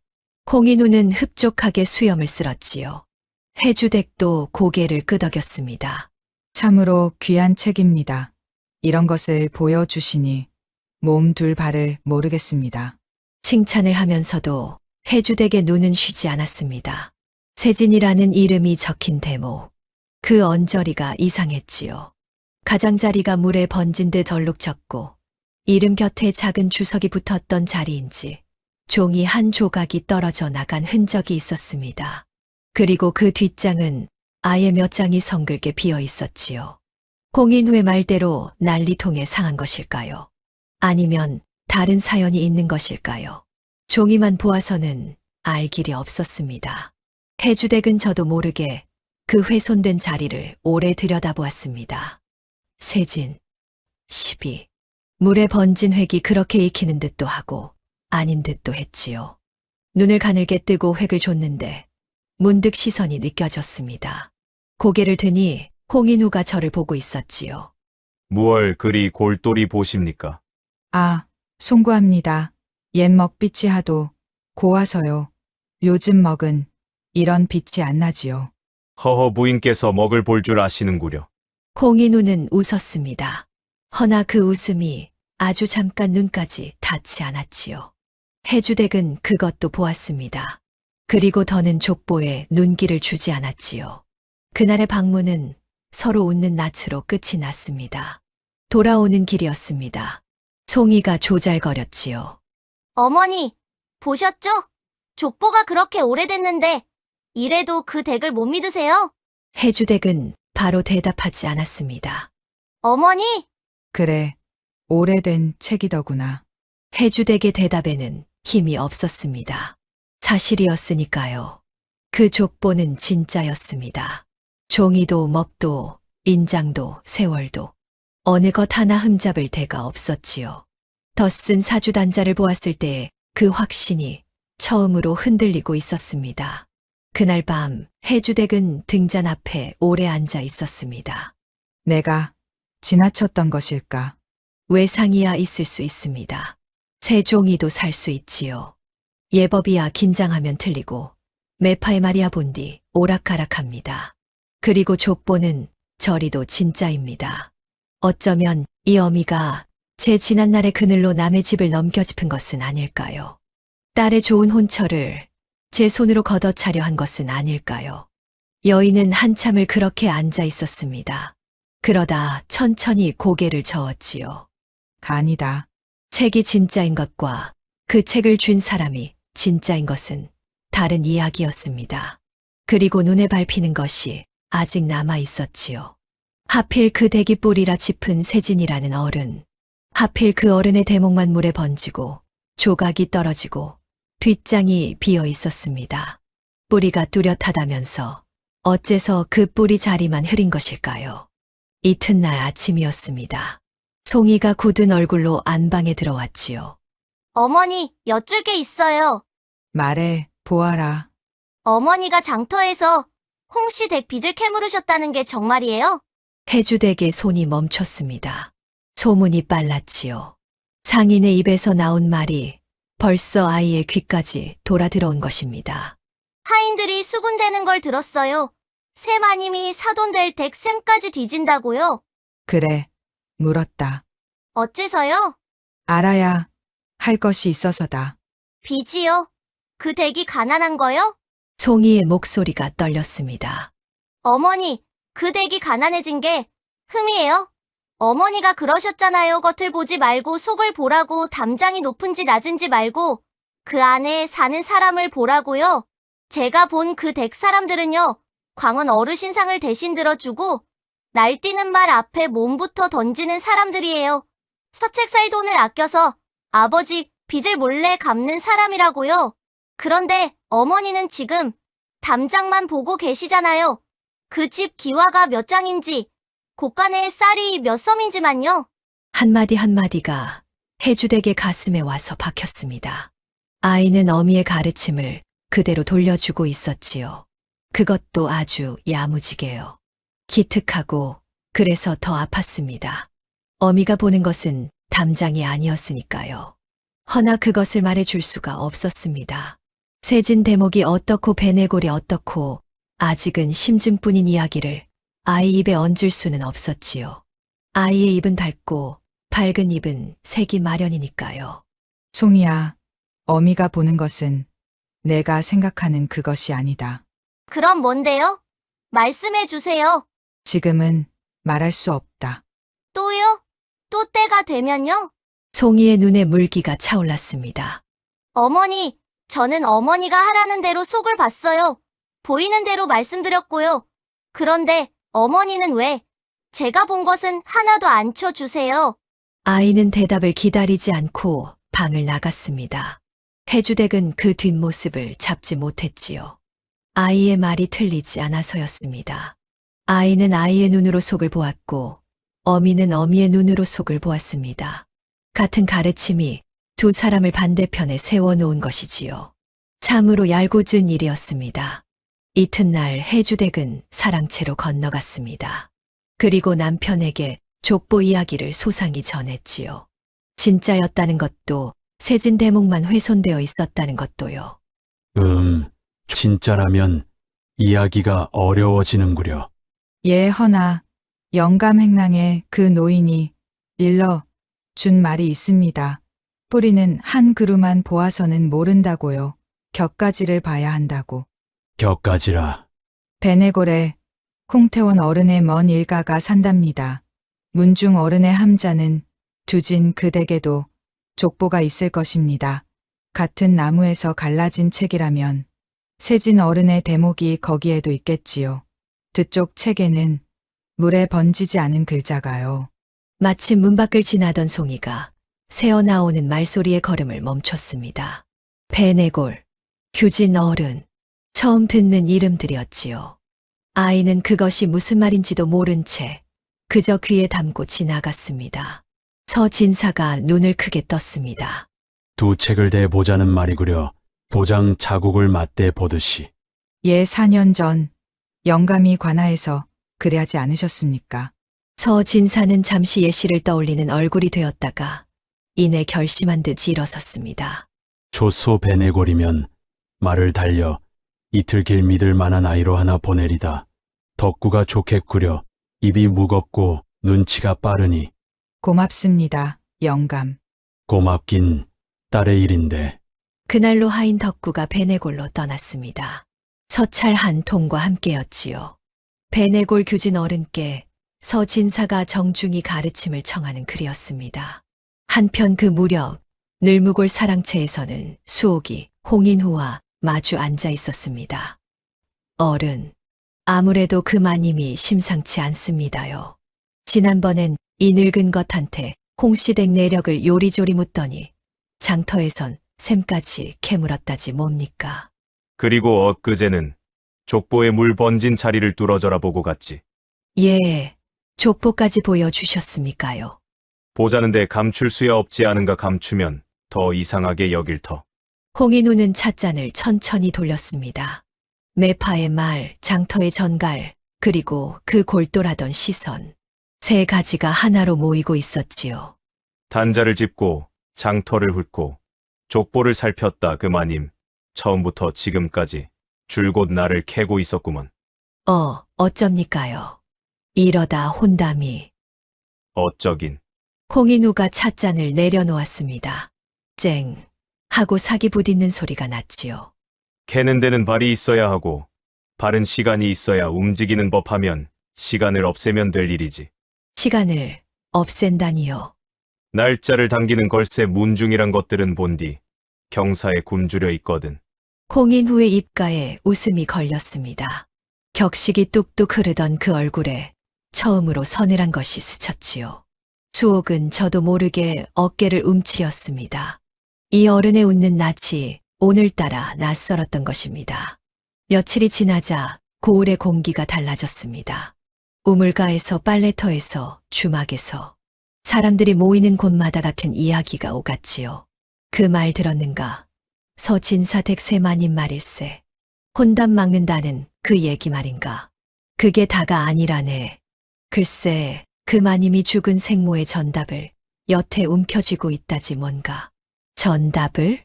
아, 생각해보게. 아씨가 시집을 가면 그 혼수며 전답이 다 딸려가지 않겠나. 헌데 시집을 안 보내면 그 전답이 고스란히 안방마님 치마폭에 남는 게지. 저런. 그래서 그 좋은 혼처를 마당개로군. 참으로 교묘한 소문이었습니다. 거짓말이 하나도 없었거든요. 해주댁이 생모의 전답을 맡아 관리하는 것도 사실. 혼담을 서두르지 말자 한 것도 사실이었지요. 다만 그 사실들 사이에 시커먼 속셈 하나를 슬쩍 끼워 넣은 것뿐이었습니다. 지난 4년간 해주댁이 해온 일들이 그 소문 하나에 죄다 뒤집혀 익혔지요. 딸의 재산을 지킨 것은 재산을 장악한 것이 되고, 혼담에 신중한 것은 딸을 붙잡아 두려는 수작이 되고, 홍씨 댁을 살핀 것은 혼사를 깨려고 흠을 잡는 짓이 되었습니다. 심지어 행랑의 노인에게 약과를 전한 일마저 남의 집 하인을 매수한다는 말로 둔갑했지요. 그리고 그 위에 해묵은 소문이 기름처럼 끼얹어졌습니다. 하기야, 전에도 그랬다지 않은가. 데려온 자식을 잡아먹었다고. 쉿. 그 말은 4년 전에 헛소문으로 밝혀졌다지 않나. 헛소문이었는지 아니었는지 누가 아나. 아니 땐 굴뚝에 연기 나겠는가. 4년 전 관아에서 진실이 밝혀졌을 때 그리도 부끄러워하던 잎들이었습니다. 헌데 새 소문 하나에 그 잎들이 도로 열린 것이지요. 소문이란 본디 그런 것이었습니다. 재미만 있으면 참인지 거짓인지는 아무래도 좋은 것이지요. 소문은 문중을 움직였습니다. 문중 어른들이 서 진사댁 사랑에 모여들었지요. 이복의 진사, 더는 미룰 수 없네. 고을이 온통 시끄러워. 안 사람 단속을 어찌하기에 소문이 이 지경인가. 혼담을 막는다. 전답을 쥐고 있다. 이게 무슨 망신인가 말일세. 홍씨 댁에서도 재촉이 왔네. 이러다 파혼이라도 되면 그 책임은 누가 지나. 나 폐의를 받게. 열흘 뒤가 길이리라니 그날로 함을 받세.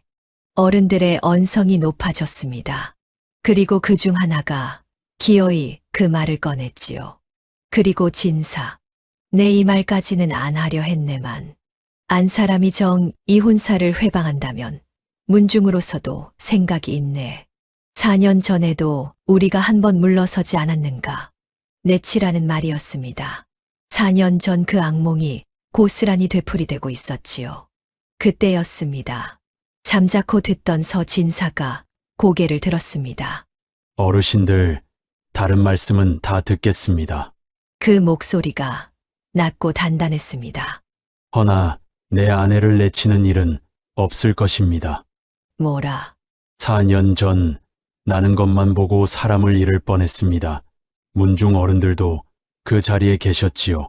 같은 실수를 2번 하는 것은 어리석음이 아니라 죄입니다. 사랑이 조용해졌습니다. 병약하던 그 서진사가 아니었지요. 서진사는 어른들을 둘러보며 말을 이었습니다. 나 폐일은 받겠습니다. 열흘 뒤 그날로 하지요. 오, 그리하겠는가? 대신 조건이 하나 있습니다. 혼사의 진실은 그 전에 내가 직접 확인하겠습니다. 그러니 그때까지 내 집안일에 더는 손대지 마십시오.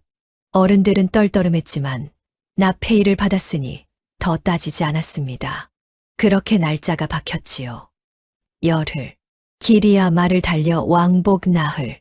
허나 규진 어른이 출타 중이거나 남의 집 족보를 선뜻 내주지 않는다면 열흘은 결코 넉넉한 날수가 아니었습니다. 한편 송이는 그 며칠 사이 부쩍 말이 없어졌습니다. 소문은 아이의 귀에도 다 들어갔지요. 어머니가 저를 시집 보내지 않으려고 전답을 움켜쥐고 있다는 말. 아이는 그 말을 믿지 않았습니다. 어머니가 그럴 사람이 아니라는 것쯤은 세상 누구보다 잘 알았으니까요. 허나 믿지 않는 것과 아프지 않은 것은 달랐습니다. 어머니는 왜 아무 말씀도 안 하실까? 소문이 이 지경인데 어머니는 해명 한마디 없었습니다. 까닭을 말해주면 저도 어머니 편에서 싸울 수 있을 텐데요. 4년 전 9살짜리도 어머니를 시켰는데 13살이 된 지금은 왜 아무것도 맡겨주지 않는 걸까요? 그날 저녁 송이는 기어이 안방문을 열었습니다. 어머니 마지막으로 한 번만 여쭐게요. 말해, 보아라. 어머니는 홍씨 댁을 못 믿으시는 겁니까? 아니면 제 판단을 못 믿으시는 겁니까? 해주댁이 딸을 바라보았습니다. 제가 어리다고, 입이 가볍다고, 그래서 아무것도 말씀 안 해주시는 거잖아요, 아니에요? 송이야. 어리다고 여겨서가 아니다. 일이 무거워서다. 짐이 무거우면 나눠지는 게 아니라 어른이 지는 것이야. 4년 전에는요. 송이의 목소리가 떨렸습니다. 4년 전에는 제가 졌잖아요. 그 무거운 걸 9살짜리가요. 그때는 되고 지금은 왜 안 돼요? 해주댁은 말문이 막혔습니다. 아이의 말이 옳아서였지요. 허나 옳은 것과 안전한 것은 다릅니다. 이번 상대는 4년 전과 달랐습니다. 어디까지 손이 닿아 있는지 아직 보이지 않는 자였지요. 심증뿐인 패를 아이에게 쥐어줄 수는 없었습니다. 미안하구나. 지금은 이 어미를 믿고 기다려다오. 송이는 입술을 깨물고 방을 나왔습니다. 믿는데 믿음만으로는 채워지지 않는 것이 있었지요. 아이는 그날 밤 잠을 설쳤습니다. 이튿날 홍씨 댁에서 사람이 왔습니다. 납해 절차를 의논하러 홍인우가 직접 걸음을 한 것이지요. 한주도 아버지를 따라왔습니다. 어른들이 사랑해서 이야기를 나누는 동안 두 아이는 마당에 어색하게 서 있게 되었지요. 먼저 입을 연 것은 한주였습니다. 아씨 요즘 고을에 도는 말들? 저도 들었습니다. 마음고생이 심하시겠습니다. 도령도 들으셨군요. 어머님을 두고 하는 말들? 저는 믿지 않습니다. 지난번에 뵈니 매서운 눈을 하셨어도 좋은 분이셨습니다. 좋은 분이 아니고서야 행랑 늙은이에게까지 정을 쓰였습니까? 그 말에 송이의 마음이 왈칵 풀렸습니다. 온 고을이 어머니를 헐뜯는데 이 사람만은 어머니를 좋게 말해주는구나. 그 고마움에 아이의 입이 저도 모르게 열렸지요. 고마워요. 도령 사실은요. 어머니가 요즘 이상하세요. 광원 어르신을 따로 만나신 뒤부터 홍씨 댁을 더 의심하시는 것 같아요. 대체 그 어르신이 무슨 말씀을 하셨기에? 광원 어르신을요? 우리 집 행랑 어르신 말씀입니까? 네, 지난번 약과를 전하러 가셨을 때요. 그 뒤로 어머니가 베네골이 어떻고 하는 말씀을 아버지와 거기까지 말하고 송이는 아차 싶어 입을 다물었습니다. 어머니가 감추는 일을 제 입으로 흘리고 만 것이지요. 허나 이미 뱉은 말이었습니다. 도령 지금 한 말은 못 들은 걸로 해주세요, 네? 예, 심려 마십시오. 한주는 고개를 끄덕였습니다. 허나 그 마음속에는 다른 생각이 자라고 있었지요. 광원 어르신이 무언가를 말했고 그래서 서씨 댁마님이 우리 집을 의심한다. 그렇다면 그 오해를 풀면 될 일이 아닌가. 아버지께 여쭈면 밝히 설명해 주시겠지. 한주는 그렇게 생각했습니다. 선한 사람은 세상도 저처럼 선한 줄 아는 법이니까요. 그날 저녁 늘무골 사랑채에서 한주가 아버지 앞에 앉았습니다. 아버지 여쭐 것이 있습니다. 행랑의 광원 어르신 말입니다. 그 어르신이 우리 집안의 예시를 잘 아신다던데. 대체 어떤 분입니까? 홍인우의 손이 서한 위에서 멈췄습니다. 그 말은 어디서 들었느냐? 서씨댁 아씨가 그러더군요. 그 댁마님께서 광원 어르신을 만나신 뒤로 우리 집을 의심하신다고요. 무슨 오해가 있는 듯하니 아버지께서 풀어주시면. 허허, 오해라 그래. 오해야 풀면 되지. 홍인우는 너털웃음을 지었습니다. 그 늙은이가 옛 종가에서 일하던 사람이라 이런저런 옛말을 주워 섬기는 게다 늙으면 말이 많아지는 법이지 신경 쓸 것 없다. 넌 글이나 읽거라. 예, 한주는 물러났습니다. 아버지의 말에 이상한 구석은 없었지요. 헌데 어째서일까요? 물러나는 그 등 뒤로 아버지의 웃음기가 싹 거치는 것을 한주는 보지 못했습니다. 그날 밤이 깊었을 때였습니다. 홍씨 댁 행랑에서 낮은 실랑이 소리가 났지요.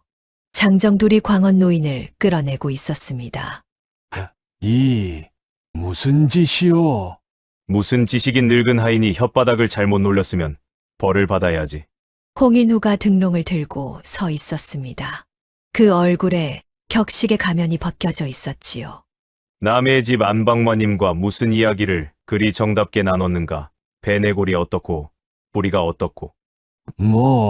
모르는 일입니다요. 이 늙은 것이 무얼. 끝까지 종 행세로군 좋아. 그 행세 별채에서 마저 하게. 장정들이 노인을 빈 별채로 끌고 가 문을 걸어 잠갔습니다. 홍인우는 큰 쇠 열쇠를 사랑채 기둥의 열쇠거리에 턱 걸었지요. 그러고는 하인에게 일렀습니다. 납폐가 끝날 때까지 저 늙은이를 굶겨 두어라. 물 한 모금도 넣지 마라. 그 길로 홍인우는 사랑으로 돌아가 문갑에서 서신 뭉치를 꺼냈습니다. 그리고 화로에 한 장 한 장 던져 넣었지요. 종이가 오그라들며 불꽃 속에 사라졌습니다. 그 불빛을 문틈으로 지켜보는 눈이 하나 있었지요. 잠이 오지 않아 뜰을 거닐던 한주였습니다. 아버지가 어째서 행랑 어르신이 끌려가는 것을 보았습니다. 서신이 타는 것도 보았지요. 오해를 풀면 된다던 아버지는 오해 대신 사람을 가두고 종이를 태우고 있었습니다. 한주의 가슴 속에서 처음으로 무언가가 삐걱 소리를 냈습니다. 납폐를 하루 앞둔 밤이었지요. 서시대 후원 담장 밖에서 조약돌 하나가 톡 담을 넘어 들어왔지요. 마침 잠 못 들고 뜰에 나와 있던 송이가 담장 너머를 살폈습니다. 달빛 아래 뜻밖의 얼굴이 서 있었지요. 도령, 이 밤중에 여긴 어떻게?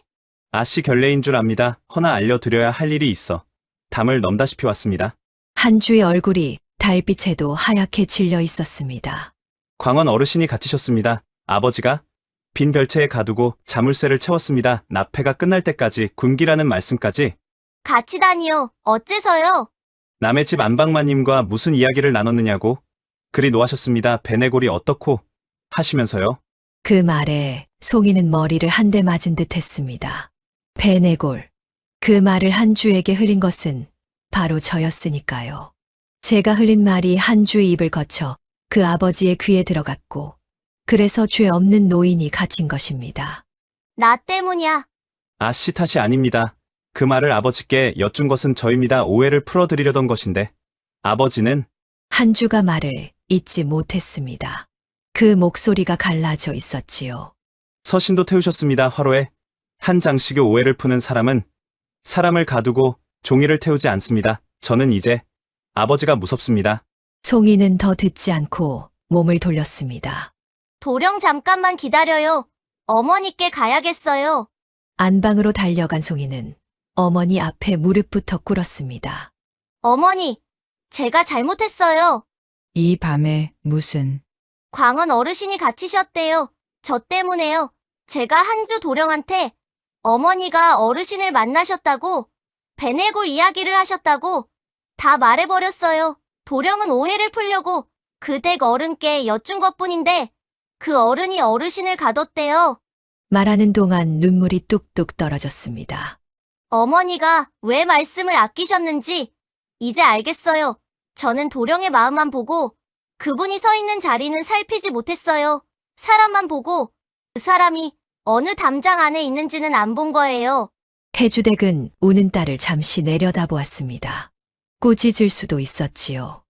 허나 이 어미는 알고 있었습니다. 아이는 방금 어떤 꾸지람보다 큰 것을 스스로 배웠다는 것을요. 해주댁은 딸의 눈물을 닦아주며 짧게 말했습니다. 울음은 나중이다. 지금은 사람부터 구하자. 네, 내 잘못으로 갇힌 분이면 내 손으로 구해야지 가자. 늘무골로. 송이는 눈물이 쏙 들어갔습니다. 4년 전 어느 밤 문틈으로 보았던 어머니의 모습이 떠올랐지요. 세상이 다 등을 돌려도 혼자 꼿꼿하던 그 등이 지금 제 앞에서 길을 나서고 있었습니다.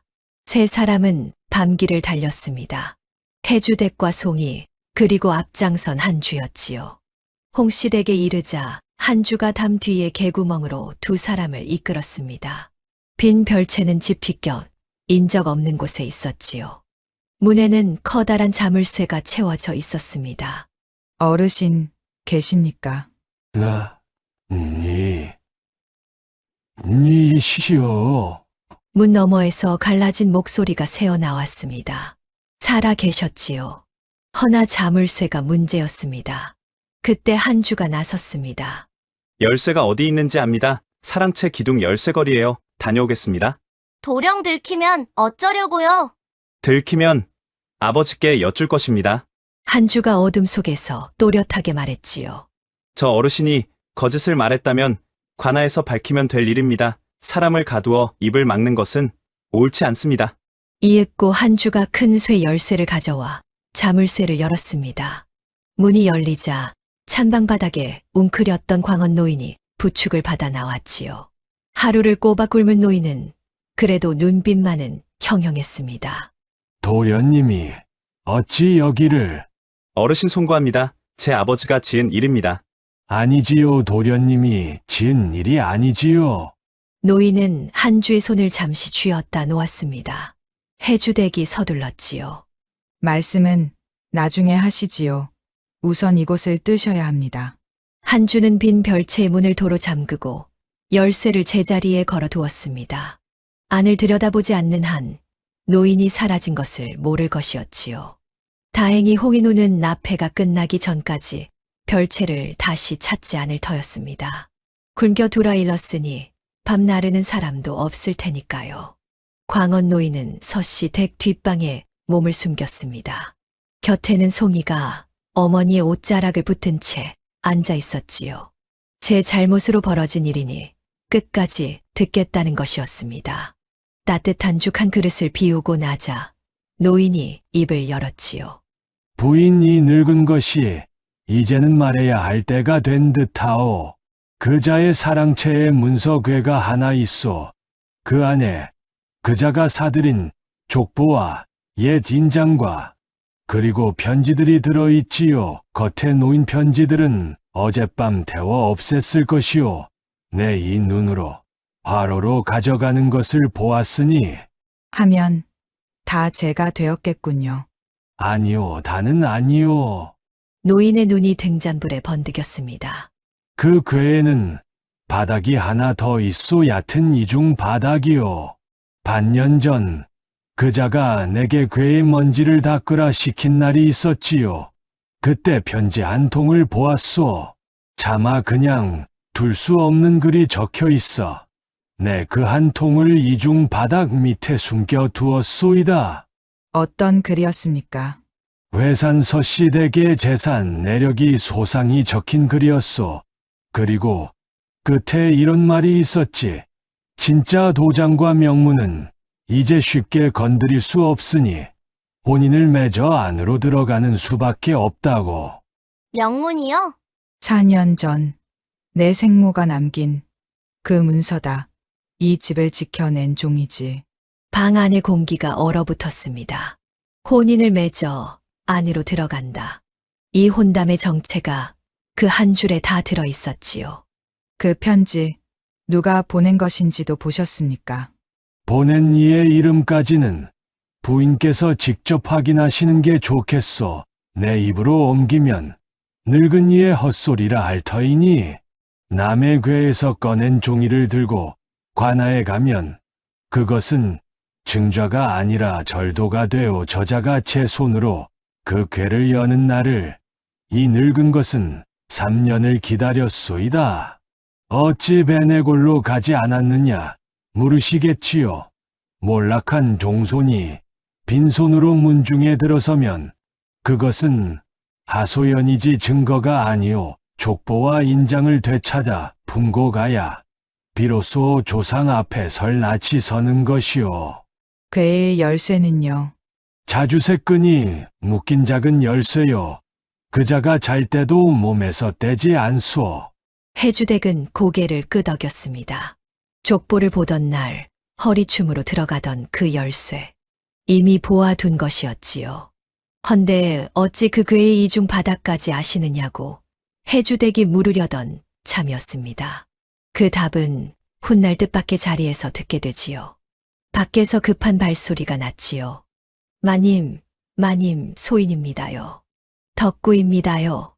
베네골로 갔던 덕구가 흙먼지를 뒤집어 쓴 채 돌아온 것입니다.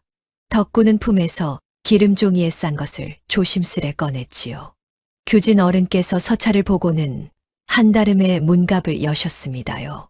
이것이 그 댁 족보에서 베낀 것이고 이것이 어른의 확인서입니다요. 수결까지 받아왔습니다.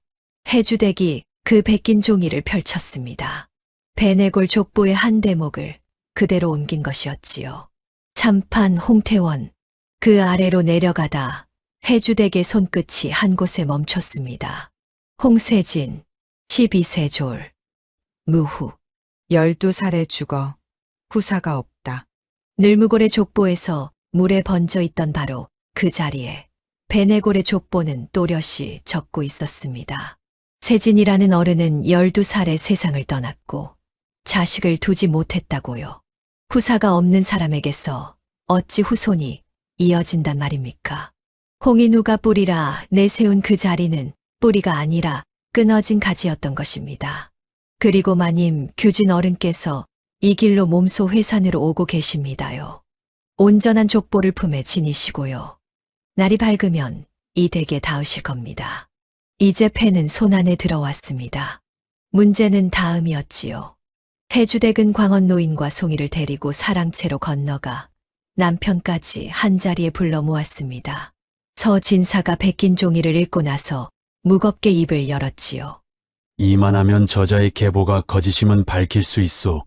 허나 부인 저 노인을 가둔 일과 이 종이만으로는 저자가 노린 것이 무엇인지 세상 앞에 밝힐 수 없소. 예 저자는 발뺌할 것입니다. 하인이 물건을 훔쳐 잠시 가뒀다. 족보는 난리통에 상했을 뿐이다. 얼마든지요. 혼사를 깨면 저자는 문서와 함께 사라질 것입니다. 괴를 들고 달아나면 그 편지도 영영 못 찾습니다. 저자가 노리는 것을 제 손으로 꺼내 보이게 해야 합니다. 그러면 납패를 받는 척하자는 말씀이십니까? 송이가 눈을 크게 떴습니다. 해주댁이 딸을 보며 고개를 끄덕였지요. 혼사를 잇는 것이 아니라 저자가 끝내 무엇을 탐했는지 밝히는 것이다. 저자가 처음부터 원한 것은 이 집의 도장과 문서다. 혼인은 그리로 들어가는 문일 뿐이지 하면 내일 저자는 반드시 함보다 문서를 먼저 꺼내자 할 것이야. 그날 밤 서씨 댁 안방의 등잔불은 꺼지지 않았습니다. 해주댁은 밤새 붓을 놀렸지요. 혼수로 내어줄 전답의 목록 초안이었습니다. 봉인도 날인도 없는 효력 없는 종이 한 장. 헌데 그 목록의 한가운데에 해주댁은 논 하나를 슬쩍 끼워 넣었습니다. 2해 전에 이미 남의 손에 넘어간 지금은 서씨 집 것이 아닌 논이었지요. 이 집 살림을 4년간 제 손으로 만져 온 사람만이 놓을 수 있는 조용한 덫이었습니다. 미끼가 마련되자 해주댁은 송이와 점례를 불렀습니다. 내일 납패 자리에 도적의 손이 들어올 것이다. 그 손을 잡는 것은 너희 둘의 눈이다. 해주댁은 진짜 도장함을 열어 안쪽 돌적이의 짧은 붉은 명주실 한 올을 메었습니다. 겉에서는 보이지 않는 표식이었지요. 송이야, 내일 도장함이 손을 탄 듯 싶거든. 열어서 이 실부터 찾아라. 실이 없으면 그 함은 우리 것이 아니다. 붉은 실. 송이는 그 실을 물끄러미 바라보았습니다. 6살 적 붉은 매듭이 고와서 아버지의 도장을 보물함에 감췄던 아이였지요. 그때는 그것이 무엇인지도 모르고 감췄습니다. 헌데 지금은 그것이 무엇인지 알고 지키려 하고 있었지요. 점례는 진짜 원문기 꾸러미를 맡았습니다. 문서 안쪽 접힘에 푸른 실 한 조각을 끼우고 접힌 방향까지 눈에 새겼지요. 이 늙은 눈이 4년 전에도 한몫했지요. 맡겨만 주십시오. 밤이 깊어갔습니다. 내일이면 함이 들어올 것입니다. 그리고 그 함과 함께 도적의 손도 들어오겠지요. 등잔불 아래 네 사람의 숨소리가 하나로 고르게 가라앉았습니다. 나페일 아침이 밝았습니다. 동이특이 무섭게 서씨 댁에 조용한 손님 하나가 들었지요. 베네골에서 밤길을 달려온 규진 어른이었습니다. 품에는 비단보에 싼 책 한 질이 안겨 있었지요. 서진사가 몸소 나가 맞았습니다. 먼 길을 이리 서둘러 와 주시니 뭐라 감사드릴 말씀이 없습니다. 감사는요. 서찰을 읽고 가만히 있을 수가 없었소이다. 우리 문중의 이름이 걸린 일이니 규진 어른은 별당에 조용히 모셔졌습니다. 오늘 하루 이 어른이 이 집에 와 있다는 것은 아무도 몰라야 했지요. 서진사가 낮은 소리로 청했습니다. 오늘 이 집에서 일이 하나 벌어질 것입니다. 그 일이 끝나면 관아에서 정갈이 갈 터이니 그때 그 책과 함께 와 주시지요. 알겠소이다. 늙은 몸이나 오늘은 기꺼이 기다리리다. 한편 홍인우는 납해 채비로 새벽부터 집을 비웠습니다. 별채 쪽으로는 눈길 한 번 주지 않았지요. 이미 끝난 일이라 여겼던 것입니다. 한낮이 되자 늘무골에서 행렬이 들어왔습니다. 함진아비를 앞세운 납해 행렬이었지요. 붉은 보에 쌓인 혼수함이 마당을 가로질러 대청에 올랐습니다. 홍인우가 의관을 갖추고 그 뒤를 따랐지요. 행렬 끝에는 한 주가 있었습니다. 도령은 밤새 한숨도 자지 못한 얼굴이었지요. 아버지 곁에 서 있으면서도 그 눈은 자꾸 대청 안쪽을 살폈습니다. 오늘 이 자리에서 무슨 일이 벌어질지 도령만은 어렴풋이 알고 있었으니까요. 수옥도 한바구음을 물고 따라 들어왔습니다. 허나 그 등줄기는 어쩐지 서늘했지요. 일이 잘못되면 저부터 버려지리라는 것을 늙은 내파도 어렴풋이 알고 있었으니까요. 문중 어른들이 대청에 쭉 늘어앉았지요. 겉으로 보기에는 여느 앞에와 다를 것 없는 경사스러운 자리였습니다. 인사가 오가고 함이 열릴 차례였습니다. 그런데 홍인우가 손을 들어 절차를 잠시 멈추었지요. 잠깐 함을 드리기 전에 짚고 갈 일이 하나 있소이다. 좌중에 눈이 모였습니다. 홍인우가 점잖게 헛기침을 하고 말을 이었지요. 혼수로 정한 전담 말씀이 올시다. 함을 드리기 전에 그것부터 문서로 분명히 합시다. 훗날 두 집안 사이에 말이 생겨서는 아니 되지 않겠소? 문중 어른 하나가 눈살을 찌푸렸습니다. 경사스러운 자리에 문서 이야기라니 격에 맞지 않는 말씀이요. 어찌 재물 이야기겠습니까? 훗날 아이들 사이에 티끌만 한 말도 남지 않게 하자는 것이지요. 이것이야말로 어른된 도리가 아니겠습니까? 그 말에 언짢아 하던 얼굴들이 도로 풀렸습니다. 듣고 보니 그렇구먼. 명문가에서 이토록 분명히 하자는데 미룰 까닭이 무엇인가. 진사, 어서 문서를 내오게. 서진사가 마지못한 얼굴로 고개를 끄덕였습니다. 속으로는 덫에 처지 이빨이 물렸음을 알았지요. 이윽고 해주댁이 문서 상자를 받들고 나왔습니다. 상자에서 나온 것은 종이 한 장. 혼수 전답의 목록 초안이었지요. 우선 목록부터 보시지요. 어느 전답을 아이 몫으로 할지 초안을 잡아 보았습니다. 홍인우가 목록을 받아들었습니다. 그 눈이 종이 위를 빠르게 훑어 내려갔지요. 그러다 한 곳에서 그 눈이 반짝 빛났습니다. 오, 이 논이 들어있구려 내까 아랫뱀이 말이 올시다. 홍인우의 목소리에 기름기가 돌았습니다. 이 논이 물길이 좋지요. 보 아래 천물을 받는 자리라 가뭄을 몰라요. 경계도 분명하지요. 옛 문기에도 일이 적혀 있소이다. 동으로 돌각담, 서로 늙은 버들, 그 사이 12마직이라고. 이 논은 꼭 아씨 몫으로 넣읍시다. 원문기도 오늘 이 자리에서 확인하는 게 좋겠구려. 그러시지요. 마침 문기와 도장을 안에 마련해 두었습니다. 해주댁은 순순히 답했습니다. 이윽고 점례가 문석꾸러미를 송이가 도장함을 받들고 나와 대청 문갑 위에 나란히 놓았지요. 진짜 원문기와 진짜 도장이었습니다. 좌중의 눈이 온통 그리로 쏠렸지요. 바로 그때였습니다. 홍인우가 부채를 반쯤 접으며 수옥에게 슬쩍 눈짓을 보냈지요. 수옥이 기다렸다는 듯 손뼉을 쳤습니다.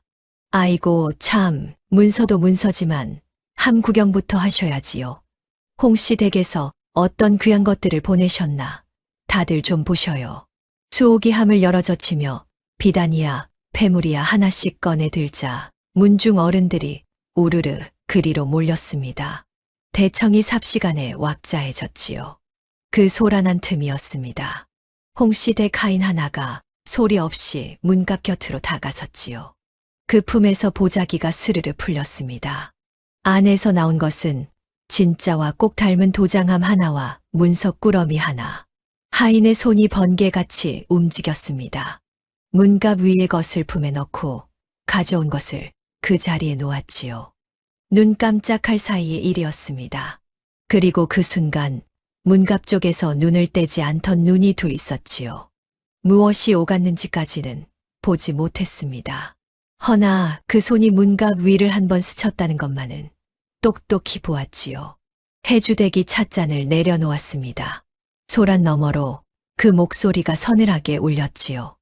홍 어른 한 가지만 여쭙지요. 예. 말씀하시지요. 아까 그냇가 아랫뱀이 말씀입니다. 물길이 어떻고 돌각담과 버드나무가 어떻고 옛 문기의 글귀까지 훤히 아시더군요. 허허 좋은 논이라 소문이.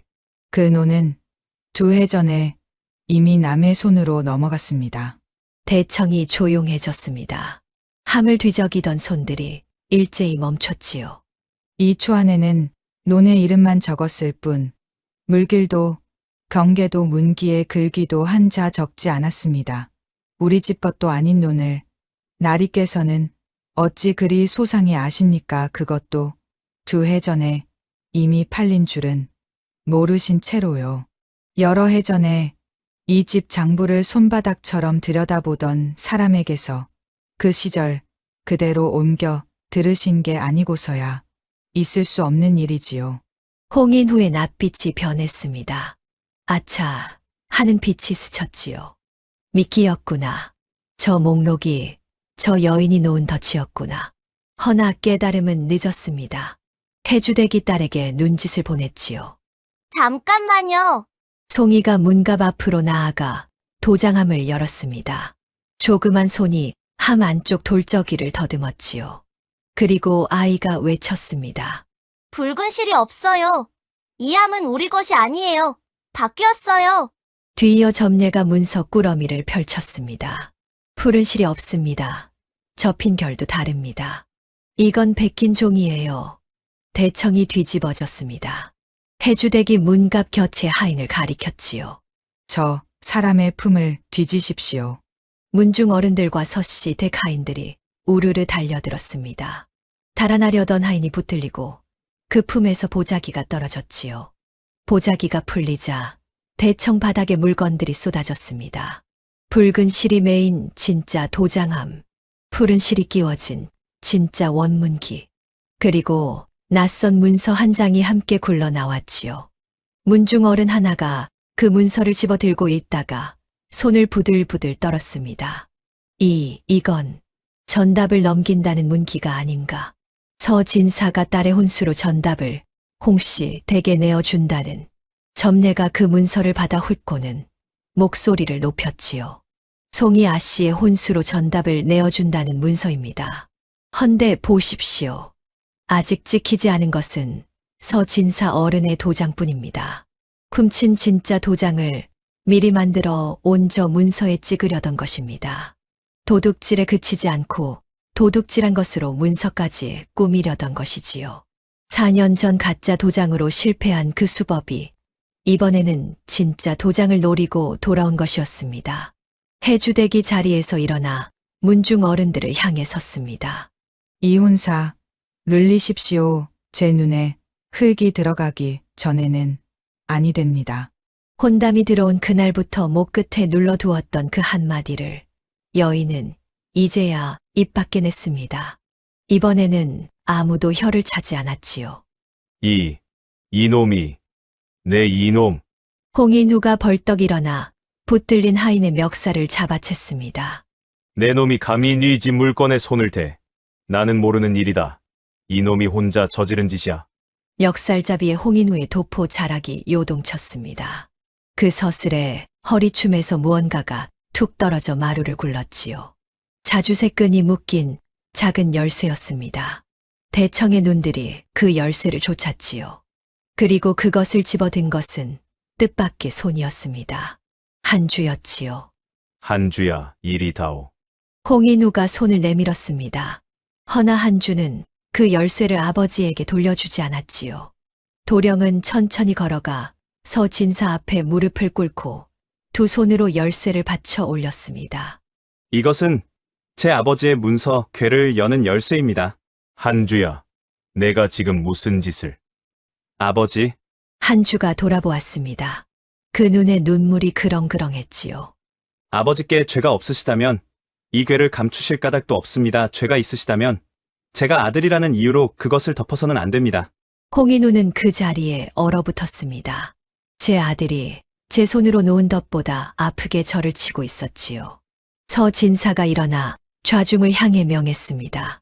아무도 이 대청을 벗어나지 못하게 하라. 그리고 지금 곧 관하로 사람을 보내라. 서시대 가인들과 문중 사람들이 대청 안팎을 막아섰습니다. 홍인후도 수옥도 도간에 든 쥐가 되었지요. 수옥은 한곁에 주저앉아 사시나무 떨듯 떨고 있었습니다. 이윽고 관아의 나졸들이 들이닥쳤지요. 나졸들은 대청의 물건들을 하나하나 거두었습니다. 빈 도장함, 베낀 문서, 도장 자리가 빈 지금 문기, 그리고 보자기까지요. 홍인후와 수옥과 하인이 오라에 묶여 끌려 나갔습니다. 이거 놓아라. 내가 누군 줄 아느냐? 참판대 쿠손이다. 이 손 놓지 못할까? 홍인우는 끌려가면서도 그리 외쳤습니다. 참으로 끝까지 그 이름을 놓지 않았지요. 나졸 몇이 남아 서진사에게 물었습니다. 서진사가 한주에게 받은 자주색근 열쇠를 내보이며 말했지요. 늘무골 홍씨 집 사랑채에 문서 궤가 있어. 이 사건의 뿌리가 그 안에 들었으니 궤를 찾아 봉인의 관하로 옮겨 주시오. 길은 이 도령이 안내할 것이오. 한주가 나졸들을 이끌고 제 집으로 향했습니다. 사랑채 문갑 뒤에서 문서 궤가 나왔지요. 나졸들은 그 자리에서 궤를 열지 않았습니다. 관아에 봉인 종이를 붙이고 통째로 둘러매어 관아로 옮겼지요. 그리고 서진사는 별당으로 사람을 보냈습니다. 규진 어른께 전하여라. 이제 때가 되었으니 그 책을 지니고 관하로 와 주십사고. 해가 기울고 있었습니다. 경사로 시작한 납해는 포승줄로 끝났고 이제 남은 것은 관아의 심판이었지요. 대청마루에는 붉은 실이 메인 도장함이 제자리에 오독하니 돌아와 있었습니다. 송이는 그 함을 두 손으로 꼭 감싸 안았지요. 6살에는 모르고 감췄던 것을 13살에는 알고 지켜낸 것입니다. 이튿날 회산관아의 동원 마당에 사람들이 구름같이 모였습니다. 참판대 쿠손이 도둑으로 붙들렸다는 소문이 밤새 고을을 한 바퀴 돈 것이지요. 동원마루에는 사또가 좌정했고 그 아래 홍인후와 수옥과 하인이 꿀려 있었습니다. 서진사 내외와 송이, 점례, 그리고 광원 노인이 한편에 섰지요. 뜰 한쪽에는 봉인된 문서 궤가 놓여 있었습니다. 사또가 문서를 훑고 나서 홍인후를 내려다보았지요. 네, 죄상이 낱낱이 적혔다. 남의 집 도장과 문서를 훔치려 한 죄, 위조한 문기를 준비한 죄. 할 말이 있느냐? 사또 억울하옵니다. 그 하인 놈이 혼자 저지른 짓이 옳시다. 이 사람은 참판 홍태원 어른의 후손으로 대대로 법도를 지켜온 가문이 옳시다. 어찌 그런 상거세 짓을. 정 못 믿으시겠거든 족보를 보시지요. 100년 묵은 족보가 이 사람의 뿌리를 증명할 것이 옳시다. 홍인우는 끝까지 그 이름 뒤에 숨었습니다. 그때 조그만 목소리가 나섰지요. 사또 저도 아를 것이 있습니다. 13살 아씨가 또박또박 제가 본 것을 말했습니다. 그 댁 잔치에 갔을 때 그릇마다 바닥에 딴 집 이름이 적혀 있었습니다. 대대로 살림을 이어온 집에 어찌 제 집 그릇 한 벌이 없습니까? 어미가 문서를 읽었다면 딸은 살림을 읽은 것이지요. 구경꾼들 사이에서 낮은 탄성이 새어나왔습니다. 그때 아전이 아뢰었지요. 사또 베네골에서 오신 어른이 당도하셨습니다. 동원문으로 갓을 쓴 노인이 책 보퉁이를 안고 들어섰습니다. 규진 어른이었지요. 어른은 사또께 예를 올리려다 문득 걸음을 멈췄습니다. 그 눈이 한편의 선광원 노인에게 못 박힌 것이지요. 규진 어른의 입이 벌어지고 책 보퉁이를 아는 팔이 부들부들 떨렸습니다. 설마. 어른이 허둥지둥 다가가 그 주름진 얼굴을 들여다보았지요. 그리고 떨리는 소리로 외쳤습니다. 홍광원 어른, 광원 종숙 어른이 아니십니까? 살아 계셨습니까? 동헌이 술렁였습니다. 홍광헌, 행랑살이 하던 그 늙은 종에게 처음으로 성이 붙은 순간이었지요. 그것도 하필 홍씨였습니다. 규진 어른은 그 자리에 엎드려 절부터 올렸습니다. 몰락하신 뒤로 소식이 끊겨 문중에서는 돌아가신 줄로만 알았습니다. 이 어른이 어찌 이런 행색으로? 사또가 물었지요. 저 노인이 누구란 말이냐? 사또 소인이 직접 아뢰겠나이다. 광원 노인이 앞으로 나섰습니다. 굽었던 허리가 그 순간만은 꼿꼿했지요. 소인은 참판 홍태원 어른의 종가 핏줄 홍광헌이라 하옵니다. 몰락한 종가의 마지막 종손이지요. 무슨 헛소리냐? 저 늙은이는 우리 집 행랑 것이다. 홍인우가 악을 썼습니다. 허나 규진 어른이 온전한 족보를 펼쳐 사또께 올렸지요. 사또 이것이 저희 배내골 문중이 보관해 온 족보이옵니다. 여기 홍태원 어른에서 내려오는 직계의 광원 어른의 함자가 뚜렷하옵니다. 소인은 젊어서 종가 제사에 드나들며 이 어른을 여러 차례 뵌 몸 사람을 잘못 볼 리 없나이다. 사또가 족보를 살피고 광원의 얼굴을 살피고 고개를 끄덕였습니다. 그러자 광원이 천천히 돌아서서 홍인우를 바라보았지요. 그리고 뜰에 놓인 홍인우가 그리도 자랑하던 그 족보를 가리켰습니다. 사또 저기 저자가 내세우는 족보 말입니다. 그 책은 가짜가 아닙니다. 뜻밖의 말에 좌중이 웅성거렸지요.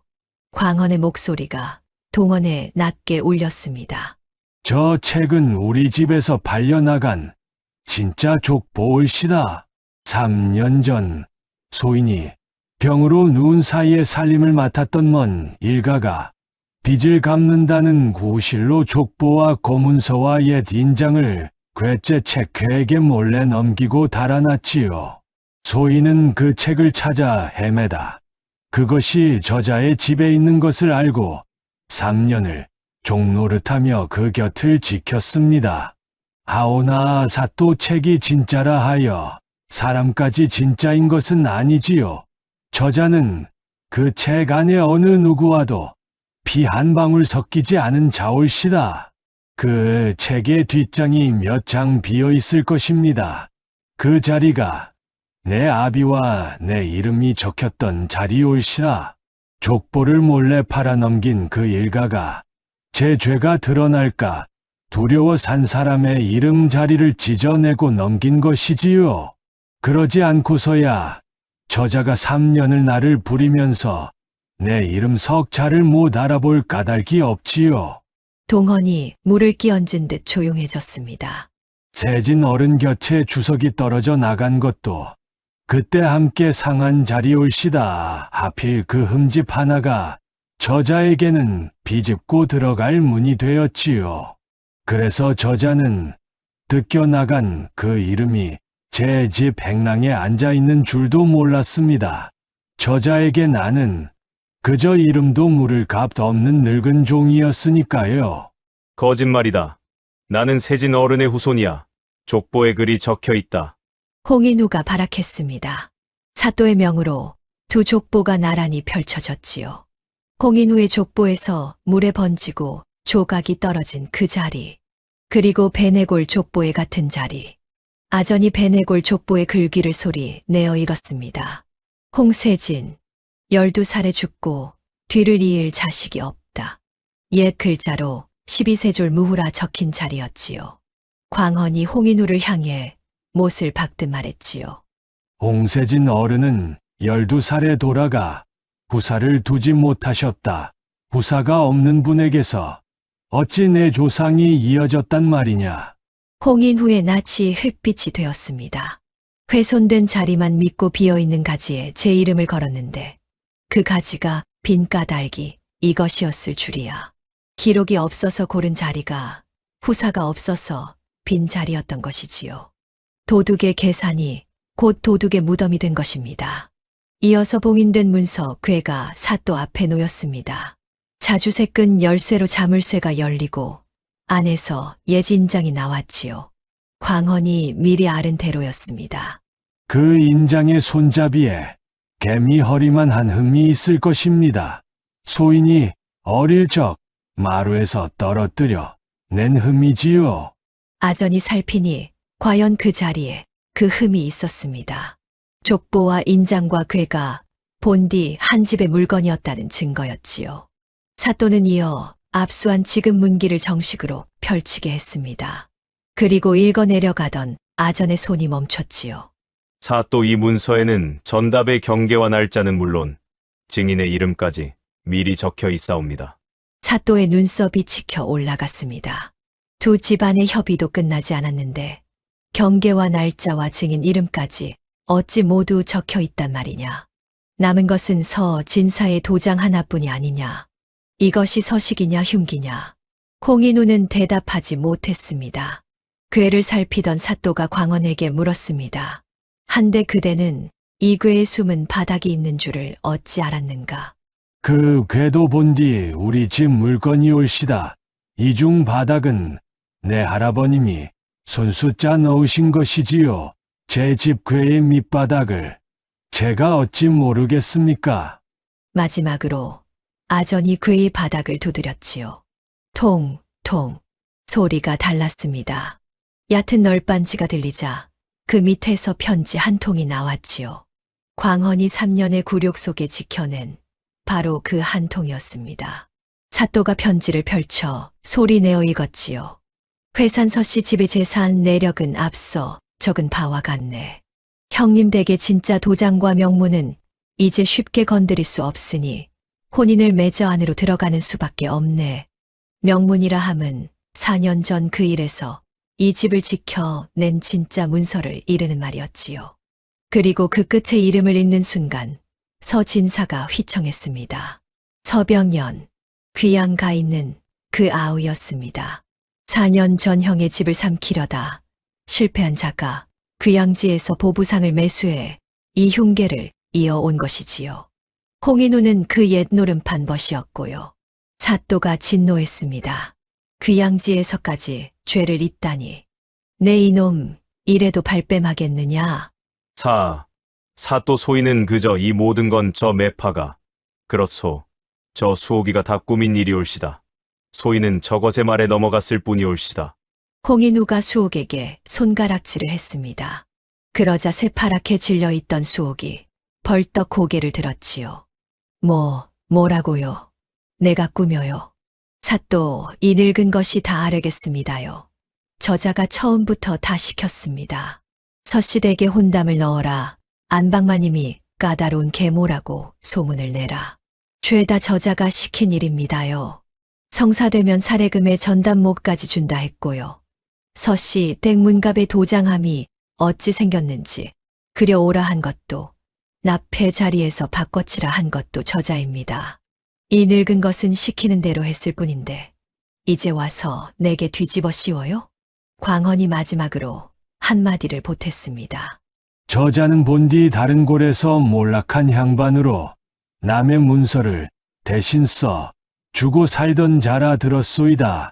그러니 글씨는 반듯한데 그 반듯함이 자를 대고 그은 듯했던 것이지요. 등잔 아래에서 사주단자를 짚던 그 밤 해주댁의 눈에 걸렸던 첫 단서가 이렇게 마지막에 제 이름을 찾았습니다. 공범의 혀가 풀리자 남은 매듭이 다 풀렸습니다. 소문의 출처도 바꿔치기의 전말도 낱낱이 드러났지요. 사또가 판결을 내렸습니다. 홍인후와 수옥은 문서와 사람을 속여 남의 재산을 빼앗으려 한 죄로 하옥한다. 신분을 사칭한 죄는 무거우니 사건은 상급 관하에 갖추어 보고할 것이다. 아울러 귀양 중인 서병연의 죄상도 함께 올려 그 죄값을 더하게 하라. 홍인우가 끌려나가며 울부짖었습니다. 참판대 쿠손이라는 그 말은 이제 아무도 듣지 않았지요. 훔친 이름의 값을 제 이름으로 치르게 된 것입니다. 소란이 가라앉은 동원에서 광원 노인은 돌려받은 족보를 두 손으로 받들었습니다. 그리고 기뻐 날뛰는 대신 그 책을 향해 조용히 깊이 절을 올렸지요. 이름을 되찾은 것이 아니라 조상 앞에 다시 고개를 들게 된 것이오. 그때 한주가 광원 앞에 나아와 엎드렸습니다. 어르신, 제 아버지가 어르신의 가문을 훔쳤습니다. 저는 그 훔친 이름을 쓰고 자랐고요. 어떤 벌이든 달게 받겠습니다. 광원은 그 젊은 어깨를 한참 내려다보았습니다. 처음 그 집에 들어갔을 때 노인은 이 도령마저 미워했었지요. 도둑의 아들이 제 조상의 이름을 쓰고 사는 것이 뼈에 사무치게 미웠습니다. 허나 3년을 지켜보았지요. 늙은 종의 상을 대신 들던 손을, 아비 몰래 빚을 갚던 발걸음을, 그리고 어젯밤 제가 친 문을 열어주던 그 열쇠를요. 광원이 사또를 향해 아뢰었습니다. 사또, 저 아이가 훔친 것은 없소. 훔친 이름을 진짜인 줄 알고 살았을 뿐이오. 그 한마디에 한주는 죄를 벗었습니다. 허나 도령은 고개를 젓고 서진사 내외 앞에 다시 엎드렸지요. 혼담은 제가 거두겠습니다. 거짓 위에서 맺은 연인이 거짓과 함께 물리는 것이 도리입니다. 그리고 도령은 송이를 향해 깊이 허리를 굽혔습니다. 아씨, 언젠가 제 이름으로 설 수 있게 되면 그때는 부끄럽지 않게 인사드리겠습니다. 도령, 송이는 목이 메어 그 말밖에 하지 못했습니다. 도령은 좋은 사람이에요. 그건 제 눈이 틀리지 않았어요. 고맙습니다. 아씨, 그 말씀이면 족합니다. 한주는 그 길로 짐을 꾸려 홀로 고을을 떠났습니다. 훔친 이름을 벗고 제 이름 하나 세우러 가는 길이었지요. 집으로 돌아온 저녁, 서진사는 아내에게 오래 묵힌 사과를 건넸습니다. 나는 부인의 눈을 믿으면서도 세상 앞에서 그 믿음을 지킬 용기는 부족했소. 이번에는 우리 둘이 함께 지킨 것이지요. 그 말이 답이었지요. 며칠 뒤 고을의 소문은 또 한 번 뒤집혔습니다. 계모가 딸의 앞길을 막는다던 그 입들이 이제는 이렇게 말했지요. 그 마님이 아니었으면 서씨 집안이 통째로 넘어갈 뻔했다지 않은가. 회산에서 제일 믿어온 안주인이지. 그 눈을 누가 속이겠나. 무서운 새어머니는 그렇게 고을에서 제일 믿어온 안주인이 되었습니다. 광원 노인은 규진 어른과 함께 베네골로 갔지요. 되찾은 족보를 문중에 봉안하고 남은 생을 조상 곁에서 보내기로 한 것입니다. 떠나는 날 노인은 해주댁에게 마지막 인사를 남겼지요. 부인 잃어본 사람의 눈이 이 늙은 것을 살렸소. 부디 그 눈 오래 밝으시오. 달포쯤 지난 어느 밤이었습니다. 안방에서 모녀가 술을 놓고 있었지요. 송이가 문득 바늘을 멈추고 입을 열었습니다. 어머니, 저 생각해봤는데요. 무엇을? 다음에 또 혼담이 들어오면요. 그때는 어머니가 함께 살펴봐 주세요. 담장도, 담장 안도 같이 들여다봐요. 하지만 아이가 어머니의 눈을 똑바로 보았습니다. 마지막 선택은 제가 하겠습니다. 해주댁은 그 얼굴을 가만히 바라보았습니다. 4년 전 치맛자락을 붙들고 울던 아이. 제 실수에 울고 제 발로 그 실수를 갚으러 밤길을 달리던 아이. 그 아이가 이제 제 몫에 눈을 달라 하고 있었지요. 해주댁의 입가에 드물게 온전한 웃음이 피었습니다. 그래, 이제는 내 눈도 함께 믿을 때가 되었구나. 그럼 어머니, 그 말씀도 이제 바꾸셔야겠네요. 겉이 번드르할수록 속을 들여다보라는 말이요. 저 이제 속까지 봤잖아요. 바꿀 것 없다. 다만 하나를 보태잡구나. 해주댁이 바늘을 내려놓고 딸의 손을 잡았습니다. 겉도 보고 속도 보아야지. 다만 죄는 죄를 지은 사람에게만 물어야 하는 법이다.